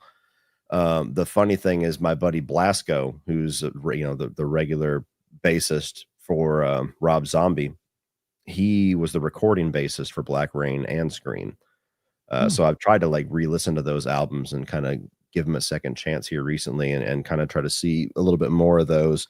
And then he goes away for an entire 10 years until he does his next, what was his final 2 albums, which really just feels like a bunch of collabs in Ordinary Man and Patient Number 9. Yeah. Post Malone, Elton John, Travis Scott. Yeah. And then Post Malone had a song that he released that had Ozzy on it. And I remember it was the popular joke. It was like, who's this up and comer Ozzy that Posty just found? He's got a hell of a career ahead of himself. Rudy, what is your history with modern day 2010s era Ozzy? Yeah. Like I'll be honest, like I said, after 95 and the show, I don't want to say I checked out. I just, for me, nothing just came up on my radar. I was just, what was I into? I was into just other things. I don't want to say I outgrew it. It wasn't in my face like it was in the 80s, like on MTV. And I got to credit MTV for at the time, just kind of projecting a lot of things that I had never seen before. And here we are, 2000s, you have to go look for it. I guess it's kind of different now. It's just not played on the radio. I can't, like I said, on the radio, here in San Antonio, there's no modern Ozzy past 95. Right. Like they don't doesn't fall into your lap now the way it used to. Yeah. You just, what is that? Yeah, and I don't want to blame that, but if I wanted to, I can go find it, right? But again, it just wasn't there like playing on the radio as much as it was in the past. So I haven't really connected to it. It's more like I've seen a few live shows on YouTube. And again, it was a documentary that came out in 2020. They kind of like, oh yeah, Ozzy, he's still around. All right, awesome. Let's check this out. So then my son had me watch that. And it just reminded me of just all the great memories. And again, I'm telling everybody who's listening, go check out that documentary. It's really, really good. Grey, 2010s era. Yeah. So, that's kind of the era that maybe it was like 2009. Somewhere around there is like the first time I saw him. And then in the 2010s era is the second time I saw him. It was at Ozzfest. So it would have been... I'm blanking on which year it was, but man, even then, like he's still playing the hits, and it was still amazing to see somebody who could still hit all of those kind of notes and touch on all of those eras. But yeah, I wasn't super into a lot of it. I did like the cover album a little bit more than Cody did. Undercover. I never heard it. There's some fun things on there. Like I'm a fan of like Rocky Mountain Way and Mississippi Queen. So it's kind of fun to see it, but like his take on 21st Century Schizoid Man. There's some interesting takes in there, but it's not his best album. And then I wasn't super impressed with Black Rain. There's again like a couple songs that have like moments. And Scream, I don't know. I listened to it this last week, but there's not a ton of songs that kind of stick out to me, unfortunately, on that one. But I did kind of dig when he came back with Ordinary Man and Patient Number 9. They are kind of collab albums, but I don't know. Oddly enough, I like a lot of the collabs that he does, aside from the Lita Ford one. But I don't know. Ozzy is kind of this weird, like, amorphous thing that he can kind of fit things, but I like it best when it's just kind of him mixed with whatever this other thing is. And there's a couple times on those albums that a couple of the collaborations really work for me, but not every song on there kind of works. But man, just seeing that, just him able to truly control what Ozzfest was and just launch all these other bands, that's definitely what I'm going to remember from that era. It's not necessarily his actual music.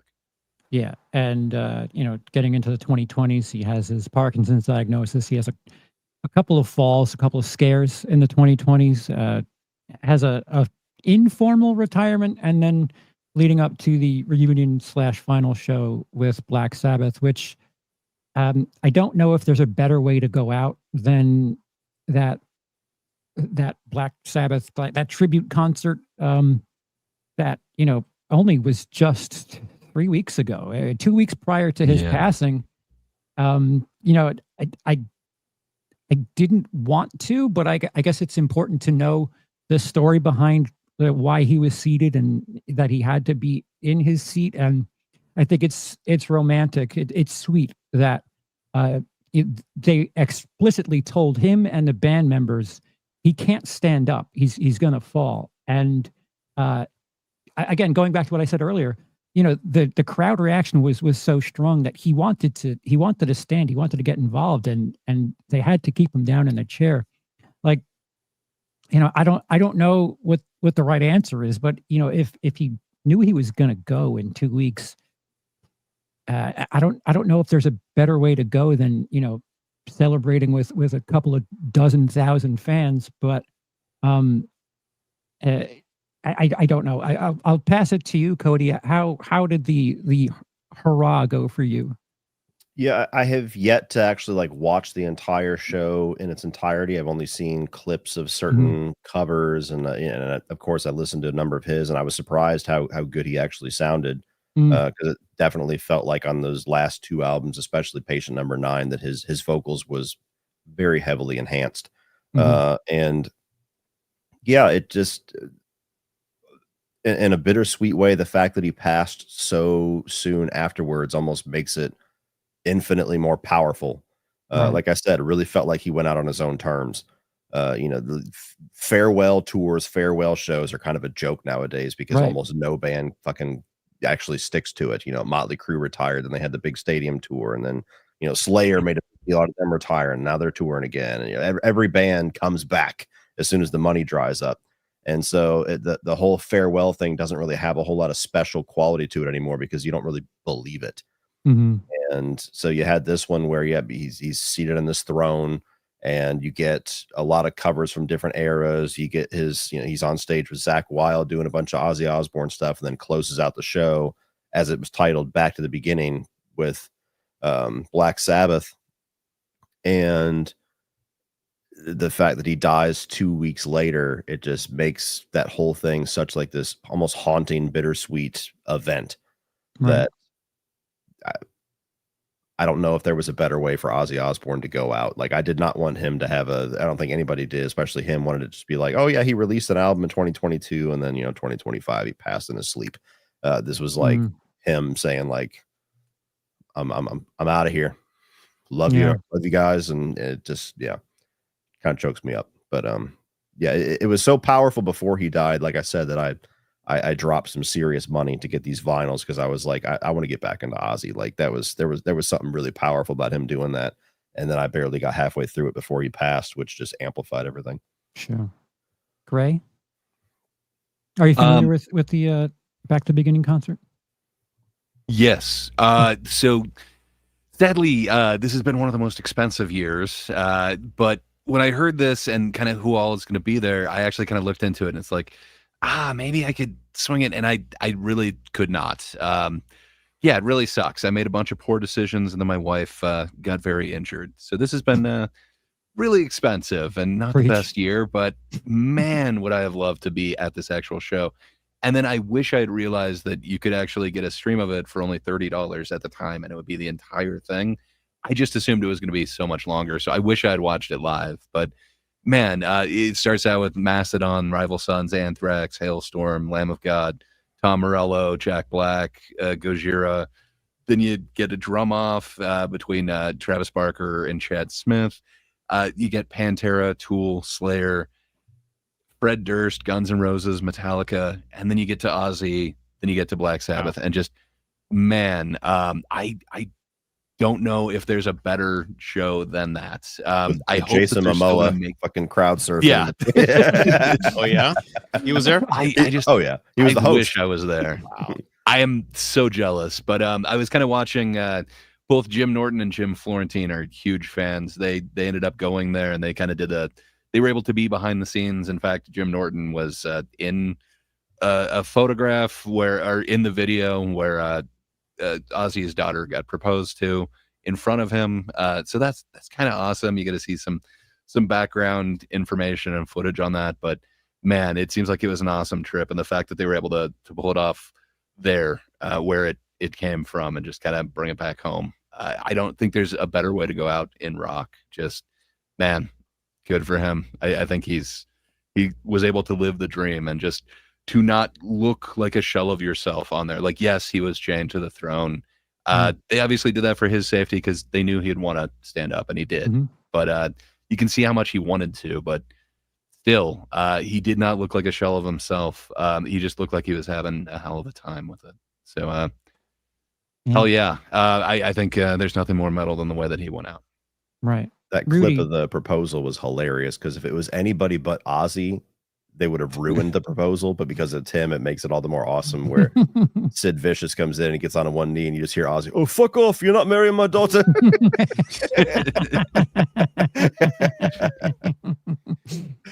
Rudy, how do you feel about the way he went out? Well, I didn't see the show. My son saw it, and he said it was really emotional. I just saw clips of it on TikTok, and there's this performance where he was singing "Mama, I'm coming home," and there's like people just crying in the audience, and that had me cry that day when I saw that clip. Like, oh wow, because everybody knows this is it, and it's how fortunate and lucky to be one of those people to be there to say I was there in his last performance. And considering everything he's done in his life, all the drugs and all that, how things could have ended bad for him a lot sooner, you know, because everything he's consumed, the fact that he was still here and he went out the way we all want to, going out the way we want, and then dying, as they said on the public statement, surrounded by family, that is beautiful. And I wish we all were live the way he lived, the way he wanted, do, you know, succeed in your passions, and to go out that way. And again, it's emotional. I get that idea. I'm getting kind of choked up a little bit right now. Stop it, Rudy. Shut up. But it's like I said, it's amazing. Like I said, I kind of forgot about him in the 2010s and so forth until I saw the documentary. I always kind of just took for granted that he'd always be here. Right. Because it's Ozzy, right? Yep. And then when I heard the news, it hit me. And you know, my dad passed back in 2022, so I don't want to say it's comparable, but it's kind of like somebody that you thought would always be there and who was immortal is now gone. It hits you like in a weird way, and it's like a relative, like because we all love him. I don't care what color you are, where you from. I mean, we're all divided as fuck here, but Ozzy united us. We all love Ozzy. And just to see the tributes of country artists, everybody, just all these random country artists who were just playing great covers, not just Crazy Train. They're playing like good shit. I mean, they're playing like good stuff, man. It's just amazing the impact somebody has. And it's amazing how people may not remember all the bad stuff you did, but they always will remember how you made them feel. And I think Ozzy is a testament to that, man. And I think it's a beautiful way to go out. Right. Yeah. I'll ask y'all one group question, and we'll get it to the chat. A question. There's no questioning the fact that Ozzy he made a difference both in music and entertainment for pop culture. Do you think there? Well, I know the answer. There will never be another Ozzy, but do you think there ever will be someone who can cross over the way Ozzy did? No. I can't think of anybody. No, I can't. I mean, who really? Maybe Foo Fighters, maybe, but not the cultural impact like Ozzy had. Yeah. No. One of a Never. kind. Gray, you should probably turn your mic on. Sound guy, everyone. Good call. Yeah, I'd have to agree. Nobody quite like him. I think probably we're gonna have, you know, there's a lot of people who are crossing over between, you know, entertainment, television, movies. Kanye kind of had a weird Curb Your Enthusiasm show that almost got picked up and definitely didn't back in the day. But you know, maybe there's gonna be an artist, but they're probably going to be controversial in a way that's very different than Ozzy, but they're not going to have the same impact as this. I mean, the one thing that, sorry, go right ahead, Cody. I was going to say, I mean, look, Gene Simmons tried to do the exact same path as Ozzy, and it pales in comparison. And, you know, he was in Kiss. He's doing all these business ventures and merch. He had his own reality show and multiple reality shows. And they were entertaining, but you know. I don't think Gene Simmons has that gig without the Osbournes, though. Like, I think no, for sure, but that's what I mean. Like, even somebody that has all the same eras and the same rock icon status as Ozzy, it's nowhere fucking close. Yeah. So I will turn it over to the chat. Sweet. Before we do, sorry, there was one thing I forgot to mention with that concert. It was 45,000 tickets that sold out in 16 minutes. And man, there was 5.8 million concurrent streams of that one show. Jeez. For it being so, so many years, just, man, you can see the impact that they still have. And then they were able to raise 140 million pounds that were donated to Acorns Children Hospice in Birmingham's Children's Hospital and to cure Parkinson's. So That's awesome. And every band that showed up to this was not paid. They did pay for their flights over, but everyone, forfeit any sort of earnings for this in order to go ahead and support charity and hopefully get some sort of cure cooking with Parkinson's. That's awesome. That is really cool. RC, what a sad time to be alive. I'm personally still not over Michael Madsen's passing. I just love the guy. So it's pretty hard to me. Yeah, it's when you see these people pass, you realize that, Father Time comes for all of us, and a lot of people that we feel certain ways about are getting up there. Some Michael Madsen, I wouldn't say is someone who is getting up there, but it's a sad part of reality, I guess. I might not be in the minority, but Paranoid is still my favorite Black Sabbath song, but I actually really love his feature he did with Post Malone and Travis Scott. Take What You Want. Really love that. You know what? Yeah, Cody, you kind of touched on it prior. Hey, Post Malone, considering the road ahead, he might get close because, he was just in Happy Gilmore 2. So he might be able to be in a different couple. Like, my wife would love nothing more for that to be true. Come on, he was in Dear Santa. He was also in Roadhouse remake. Whoa. Man, he's taken over pop culture. You just don't understand comedy, Charles. It's supposed to be stupid. Well, The Godfather. He did kind of start rap. He did kind of reinvent himself somewhat country. He is taking on pop culture. Fair enough. You may have a contender. He was seen kind of rough and tumble back in the beginning. Yeah. Yeah, there might be. I'm not saying a lot, but there might be something there. But I definitely, Michael Madsen still hits pretty hard. I cannot watch Reservoir Dogs in the same way again. I was so excited to eventually meet him in real life. I heard he was a great dude. Cody, did you meet him in any of your endeavors? No. Okay. CP, you need to make a stream whenever Stevie Wonder. We don't want to be morbid about this. Like I kind of opened it saying that we want to celebrate stuff, and we are celebrating Ozzy, but I don't want to get together every time someone dies because a lot of people die. Somebody die. We need AdSense.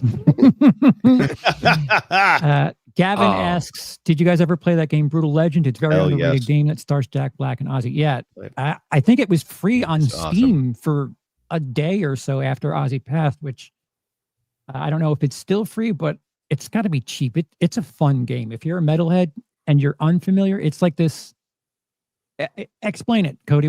How would you explain? So, it's like a cartoon version of Jack Black. He's a roadie, and it's all about how roadies are like the heroes that go underappreciated, and he gets transported to like the world of metal. And so like there's, all these metal Easter eggs that are like the fucking Stonehenges, and they're like guitars and shit like that. You've got Rob Halford, you got Ozzy, I think Lemmy's in there, Lita Ford's in there as these different characters you can interact with. It's a really fun game. It's got a great soundtrack. It gets a little monotonous in the back half when it's all about like I don't know how do you say it, but you have like a team of people and one has to go hit them and then they hit you, like turn based, I guess. It gets a little monotonous with that, but it's a very fun game that's a must play if you're a metalhead. It holds up. I played it maybe a year or two ago. It was on Game Pass or some shit like that. It might still be. But what if you're sick and tired of Jack Black? Because he's been in everything. But it's classic Black. It's like a cartoon version of him, so you don't have to see. It's not Minecraft Jack Black. It's rated R Jack Black. Does that help? Yeah. There's a bunch of curses. But yeah, they lean into like all of the metal tropes. It's wild, like the hot rods and all chrome, everything. It's interesting. I enjoyed it. I think I played it around when it first came out, but that was a good time. I bought it. It was back one of the few midnight releases I went to. It was the same night that Uncharted 2 came out, and I loved the first Uncharted. So I bought Uncharted 2 and Brutal Legend, And I remember I played the opening for Uncharted 2, where you're in the, you know, the suspended train or whatever. And I was like, oh, that was badass. Save. Let me try this other game. And I got into Brutal Legend, and I literally never stopped playing Brutal Legend until I beat it, because I was so into it before I actually went back to the much more popular game, Uncharted 2. When I bought a bass, I immediately wanted to learn No More Tears. And hot take, Black Rain is one of Ozzy's best albums. That's definitely a hot take. It's got some highlights on there, but every album of his, I think, is at least decent. I don't think he has an album that like is terrible. Like, he doesn't have a Saint Anger. You know what I mean? Like, even the eras where we're like it's hit or miss, all of those albums have at least 3 songs that are like, oh, those are pretty good. Yeah, I'm almost positive if I like played stuff that I have probably never heard, there'd be stuff like a track or two that I'm like, all right, let me write that name down and keep that for future reference. I'm almost certain that would be the case, because I don't know any of his later stuff, and I don't know. It's hard to imagine that none of it would stick. Ozzy was one of those people that even if you didn't like music, respected his place and his contribution. Without Ozzy, we have no metal. I'm a casual fan, and even with that, this one hurts. I agree with that. Like, I think it's just like, I don't know. You know him. Like, even if you, like you said, if you're not into metal, like you have to be aware of him as a reality show star. Like, he's everywhere. Like, even if you ask someone who wasn't into metal, like, what is Ozzy Osbourne? Like, he'd probably be like the person that, like, oh, that's Ozzy Osbourne is what heavy metal is. Like, yeah, oh, okay. He's the mascot for heavy metal for a lot of people. Lone Wolf X6 says, is there any band you see being a legacy for the modern era? I'd say Deftones or Bring Me the Horizon. I know Linkin Park was a big one. Rip Ozzy Chester. Rest in peace, Ozzy Chester. For the modern era, is that 2010 past? They didn't type that, sure. Cody. It says Lone Wolf. You should know the answer. What the intent. I don't know if there's any band that's like, I can't think of one, super like on top of the fucking world from 2010 onward. Like, you have the new metal era. Obviously, we can name a dozen bands from that, but I couldn't name you one. I don't know if I would say Linkin Park. I would say Linkin Park and Deftones were the era previous. Right. I think the thing with Deftones, because like they're kind of big on my radar, is the fact that like Gen Z is like rediscovering their stuff, but like you said, not from like 2010s. They're like rediscovering like 90s era Deftones. So it's, I don't know, perhaps in a backwards kind of way, maybe. But yeah, Linkin Park is now making new stuff too. So interesting. Fair enough. I mean, there's a bunch of legends. If you're going back that far, yeah, a lot of them played at this particular concert. I think Mastodon would definitely have to be in the conversation. Hailstorm's probably up there, but I don't know if any of them started after 2010. Ghost is in the chat. Like, yeah, they might be. They're definitely up there, but yeah, it kind of depends. We'll see. There's like a decade there, but you know, Ozzy kind of has many, many decades. I don't know if anything's ever going to truly match what he's done. Yeah. I love the clip where I don't remember was the context other than he was performing a song with Singstress while being high. They dialed auto-tune relap. It was so funny. I'm unfamiliar. Singstress? I mean, Hulk Hogan was not a good person to what I've heard, but I love how everyone doesn't seem too much to care that he died.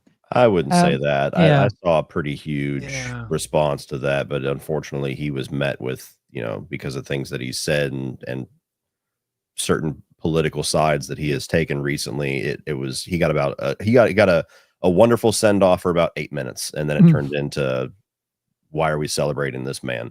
Which tends to be the conversation nowadays. It doesn't matter who it is. If it's Sean Connery, it's not remember him as Bond. It's remember that one interview where he said that one thing, and yeah, and he very clearly got overshadowed by Ozzy. I mean, they're huge icons, but But again, it shows like how people will remember you.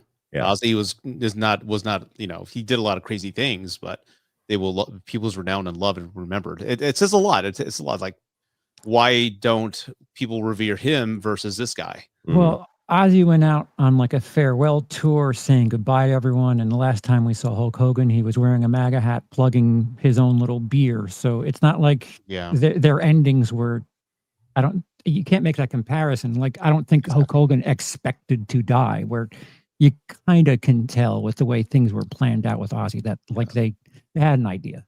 The guy was my hero in the early 90s. So Hulk Hogan. That's all I got to say about him.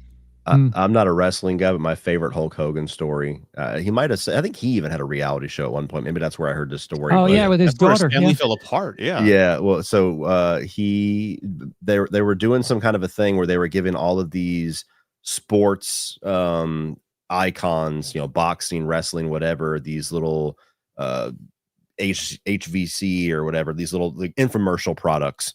And they were all getting assigned different ones. And him and George Foreman were the only two left, and he was supposed to be next, and his wife ended up getting a fight with him and wouldn't let him fucking leave because they were, you know, stuck figuring out their bullshit. And so he had to pass it off to George Foreman. So George Foreman gets the grill that sells millions and millions and millions, and he gets this little fucking blender that was left over that nobody's ever heard of. So Hulk Hogan could have been the Hulk Hogan fat reducing grilling machine thing that was iconic in the late 90s, early 2000s. More on brand too. Yeah, that's funny. Boob sweat leads to pearl necklaces. Perhaps my favorite name. Just joining. Rest in peace, Ozzy. Was shocked that Ozzy's only top 10 was "If I Close My Eyes Forever," and Gray would. How do I send a super chat to that? Yes. Boob sweat. Can I reverse that? Can we see more boob sweat, which leads to pearl necklaces? I want to send you some money. Yeah, that's interesting. None of his stuff from like 80, 81 Blizzard of Oz era, like that didn't reach even No More 10? Tears. None of that. Crazy Train. Like really? I know the albums went like gold for sure, but I know a couple of them took a little bit longer. I can't remember which one took over a decade to go gold, but yeah, I mean, he's definitely had hits, but I don't know that he necessarily.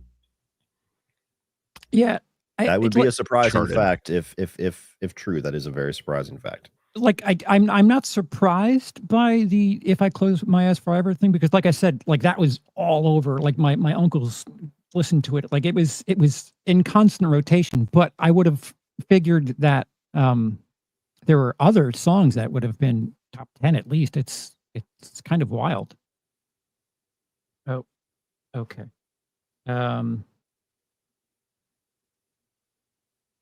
Why doesn't it read it here? Sean sent something. Just loading. Sean, you looking for a super chat? Yeah. He sent it to same recipient. If there's a tagged crowdfunding thing in the chat, but that's where Sean sent it. He asks if any of us are Elton John fans. I am. For sure. Kind of a blind spot for me, to be honest. There's a couple songs that I love, but yeah, kind of a blind spot for me. I do find it very fascinating, though, that he's maybe the only, but one of the only artists that actually writes the lyrics before he writes the music, where 99% of the world does the opposite. Yeah.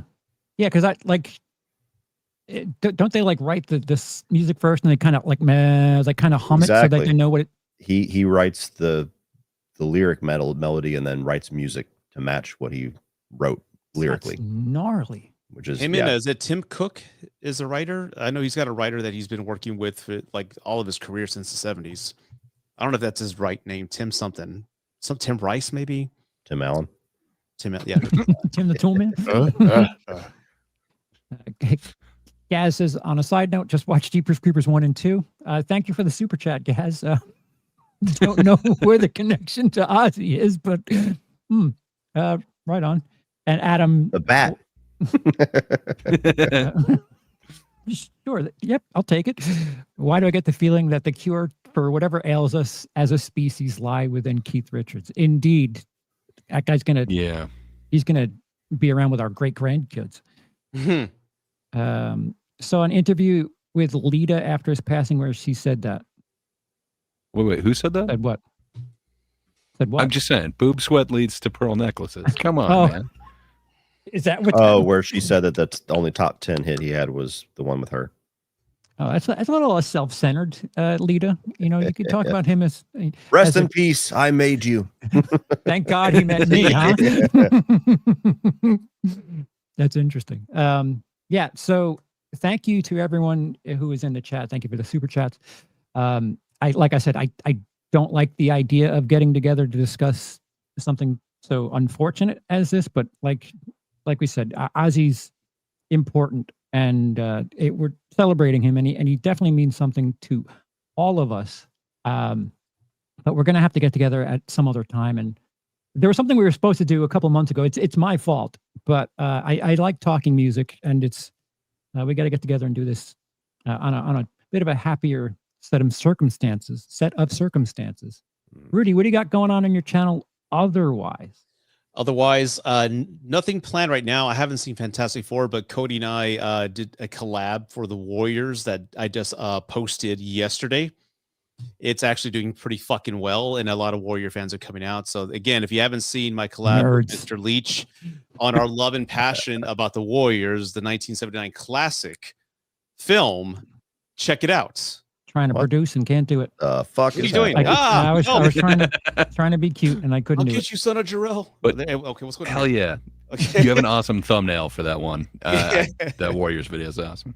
Thank you. And that's real biceps, by the way. That was no Photoshop. Oh, yeah. That's Cody and I. That's the guns out, blazing out, right? So yeah, that's what I worked on right there, and that took me 2 weeks to finish, man. All the editing and all that stuff. So editing sucks, doesn't it?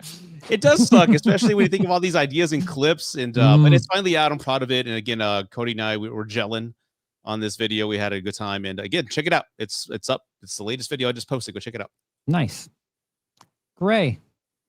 Summer of Gray. Yeah. It is the summer of Gray, meaning I'm working on content. So eventually, but yeah, come over to my channel. You'll eventually have some content, new content. But if you just can't get enough of me, I'm on the internet on other people's channels. You can probably find me, but you can find me and Charles every Thursday on The Thinkers.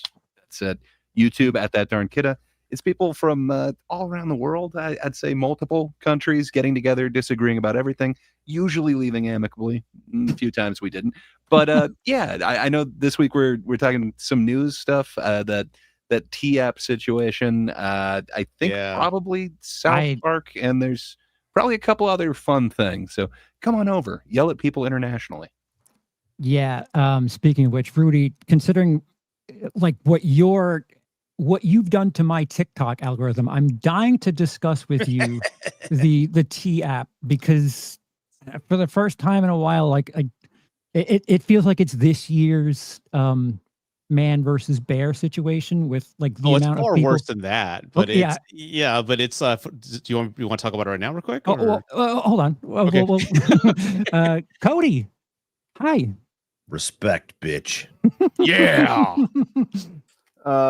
Things going on this channel. So I've been pumping out a lot more short form content. So if you have noticed, if you follow my TikTok or my Instagram reels or the Facebook page that I just created for just content, everything that I'm doing now on YouTube, I do the long form for YouTube, and then I do a short form follow up everywhere else. So a lot of stuff been going on with that. I'm debating on maybe doing a short for like top 10 Adam Sandler movies to prove that I truly do understand Adam Sandler comedy. Please don't. And then we have, what is the new releases this week? You got Naked Gun. Together is around the corner. I've already saw it at South by Southwest, so I'm debating whether I want to watch it again and then review it, or review it based off of memory. But you'll have a review for that, because that's maybe my favorite horror of the year so far. That or Sinners. You have, what else is around the corner? I feel like I'm missing something. We got Freaky Friday. No, that's not it. So there'll be some other things that I try to figure out. I haven't done a Marvel ranking in a very long time, because it's getting asinine the amount of movies and TV shows that you have to talk about. So maybe I'll do like a tier list version of that now that Fantastic Four is here, and You know, with Yay. Thunderbolts and Fantastic Four, I'm actually kind of hopeful talking about MCU again versus the last 4 years where it's just like, so maybe that'll come down the pipe. But yeah, the only thing I can guarantee you is a Naked Gun review on Friday, and I'm curious if it's going to work for me or if I'm going to continue to be the parody stick in the mud. Don't expect, don't expect The Godfather, and the TikTok crowd should be completely on board with whatever you have to say. I'm completely positive about how well they'll receive it. Mm-hmm. Speaking of changes and things looking ahead, I think I'm going to start trying for as far as content is concerned. So this is going to be the jarbled mess that it is here on WILIscredia. Movie related content, the more Charles focused stuff is being shooed over to the Savage Cinema channel, which currently exists. It's got stuff that if you've seen it on this channel, it's over there, but slowly but surely, when the numbers match and it makes sense to the movie content, will be there. If you're a supporter of WILIscredia, it all matches over there. Don't think that you're not getting content for over there.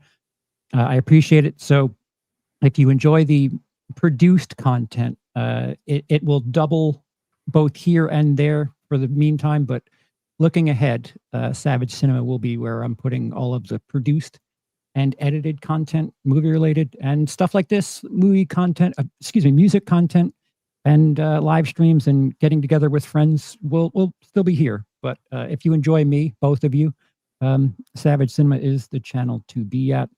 I pinned the crowdfunding in the top corner there.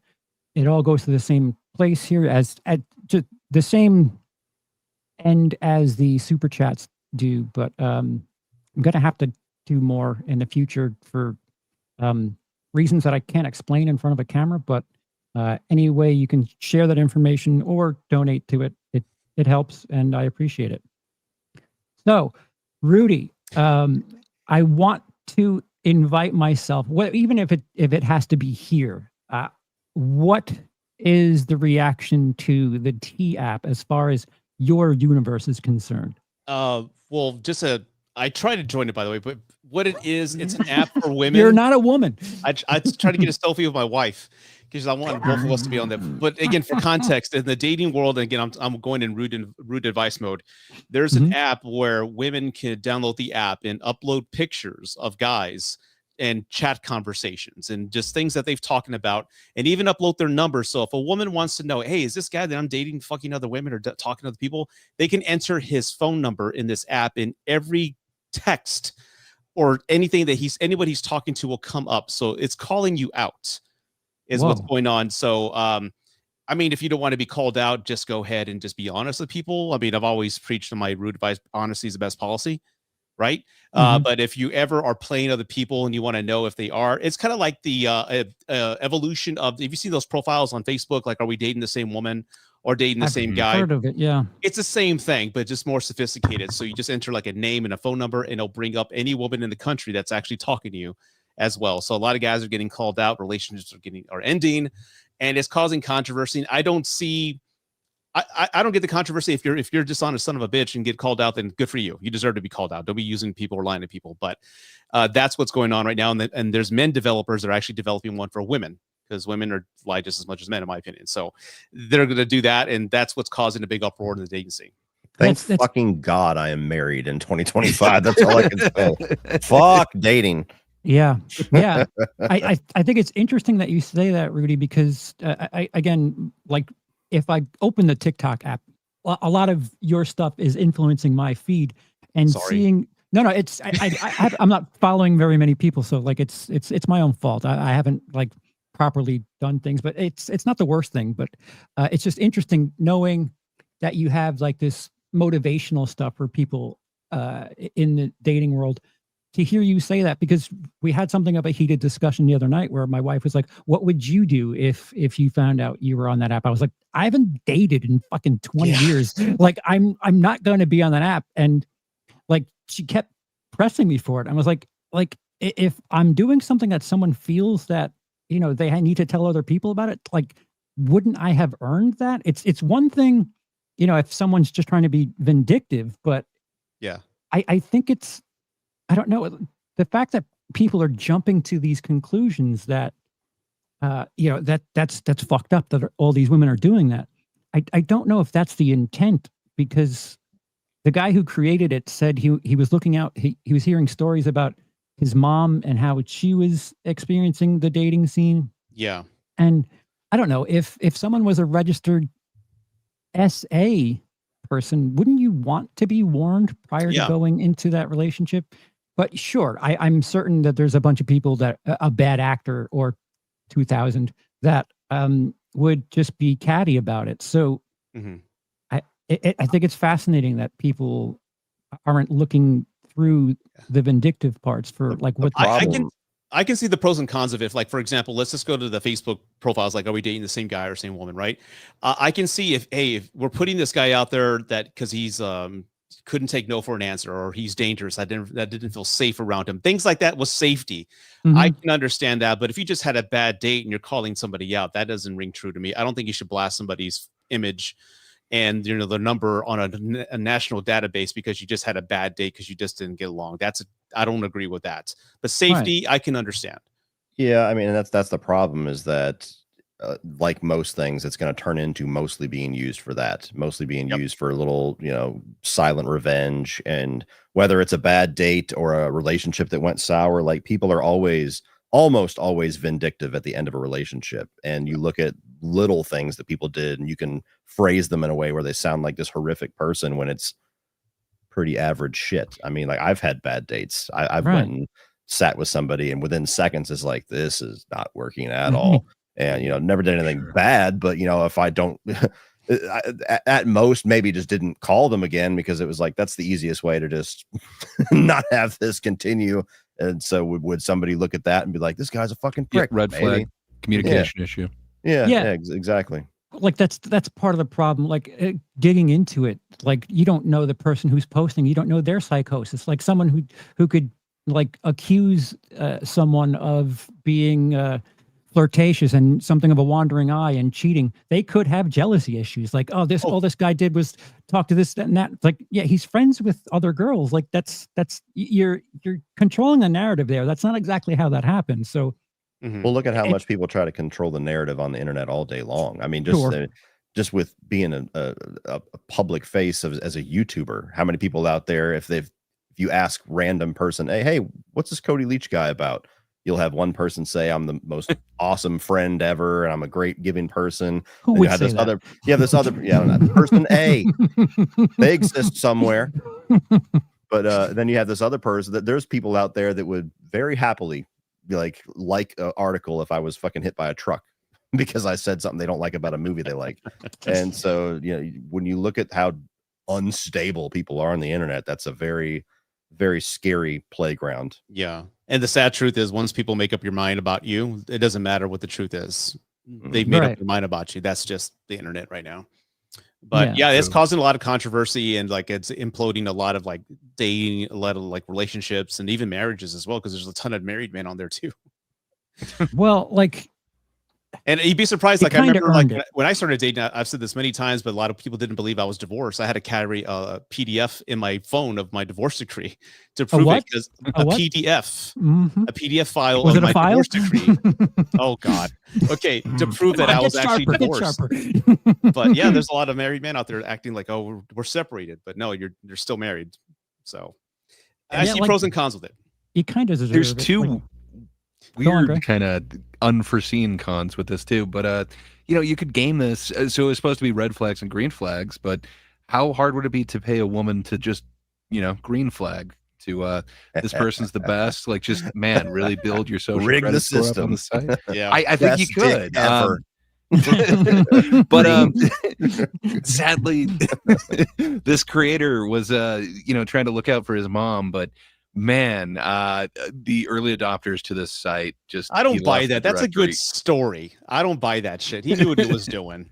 He knew what he was doing. Supposedly he left the directory open though, to where they could in just the dating world. I don't buy that now. They first kind of reported it as a hack, but this was not a hack. Like, he just basically left all the information available through like a publicly accessible directory, which really sucks.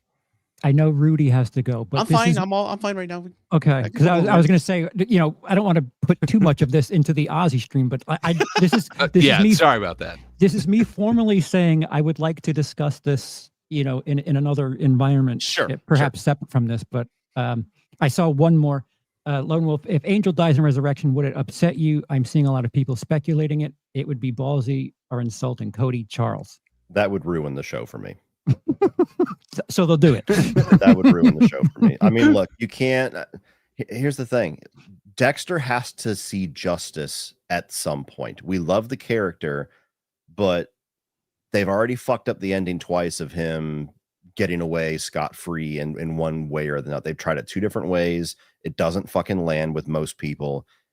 As much as we love the character, give us a couple of really good seasons of Batista building his case and finding all these answers and everything that we've been waiting for him to find for fucking over almost 2 decades now.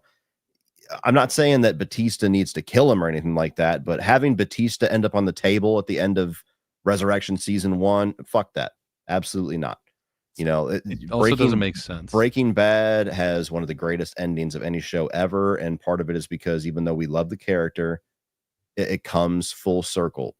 Yeah. And if Walter White just drove away scot-free, that would fuck up the entire character arc there. And you have characters like the Shield, where he doesn't die, but what ends up happening is very much like this is an ultimate punishment for what you have done over the last number of seasons.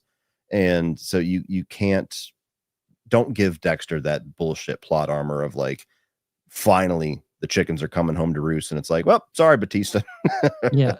Plus it could be a do-over for the LaGuerta shit. Like do this the right way of what you introduced in season 7. I agree with everything you just said, actually. Like about a month ago, somebody said I look like Batista. I'm like, no, I a little bit. If you put on the and then I'm like, the wrestler, if you wear a fedora. Yeah. You put a fedora on. Yeah. It's close. Hold up. I think I have one. Hold up. Yeah. Hell yeah. But yeah, I completely agree. And I hope they don't do what they've done in previous seasons of Dexter, where they make it a convenient other person kind of ends up taking out something for it. I really hope they don't go that route with that, because that would be so unsatisfying. Kristen Stewart puts Batista in a cage and blows up the building. There he is. Better not be. Oh, hell yeah. Yeah, I can kind of see it now. I didn't before, but yeah. Do I? La Pasión. This is my dad's. I got all my dad's fedoras, so maybe when I get older, I'll wear them. I don't know. But this is his Dr. Jones hat. There you go. So no, yes. Well, let's take the glasses. Absolutely. Yes. Oh, really? Is that a good thing? Is he unanimous? I think it's a good thing. Oh, he's known for his style, man. Yeah. Wait. I got like all my dad's fedoras in these boxes, man. So he used to love wearing them. Oh, hell yeah. On point. Damn it. I got to look this guy up now. Who's No, we're on it. Got to get a Hawaiian shirt or something, and then we can really look. Okay, come on, man. I'm just saying. First thing he's a handsome man. Handsome man. Wears the hell out of a fedora. Well, next time we meet Cody, I'm gonna wear that exact outfit. Right? Just shave your beard that way, and you're all. I don't want the goatee, man. I like the beard. No, ain't gonna happen. I think it looks great. I wouldn't take that as an insult. That's quite a compliment, Rudy. I'll take it. Yeah. All right. So we'll be talking about other stuff in the future. So just subscribe, everyone, and we'll see you next time. Cody. You got to say goodbye. Or not say goodbye, but you got to kill it. So long.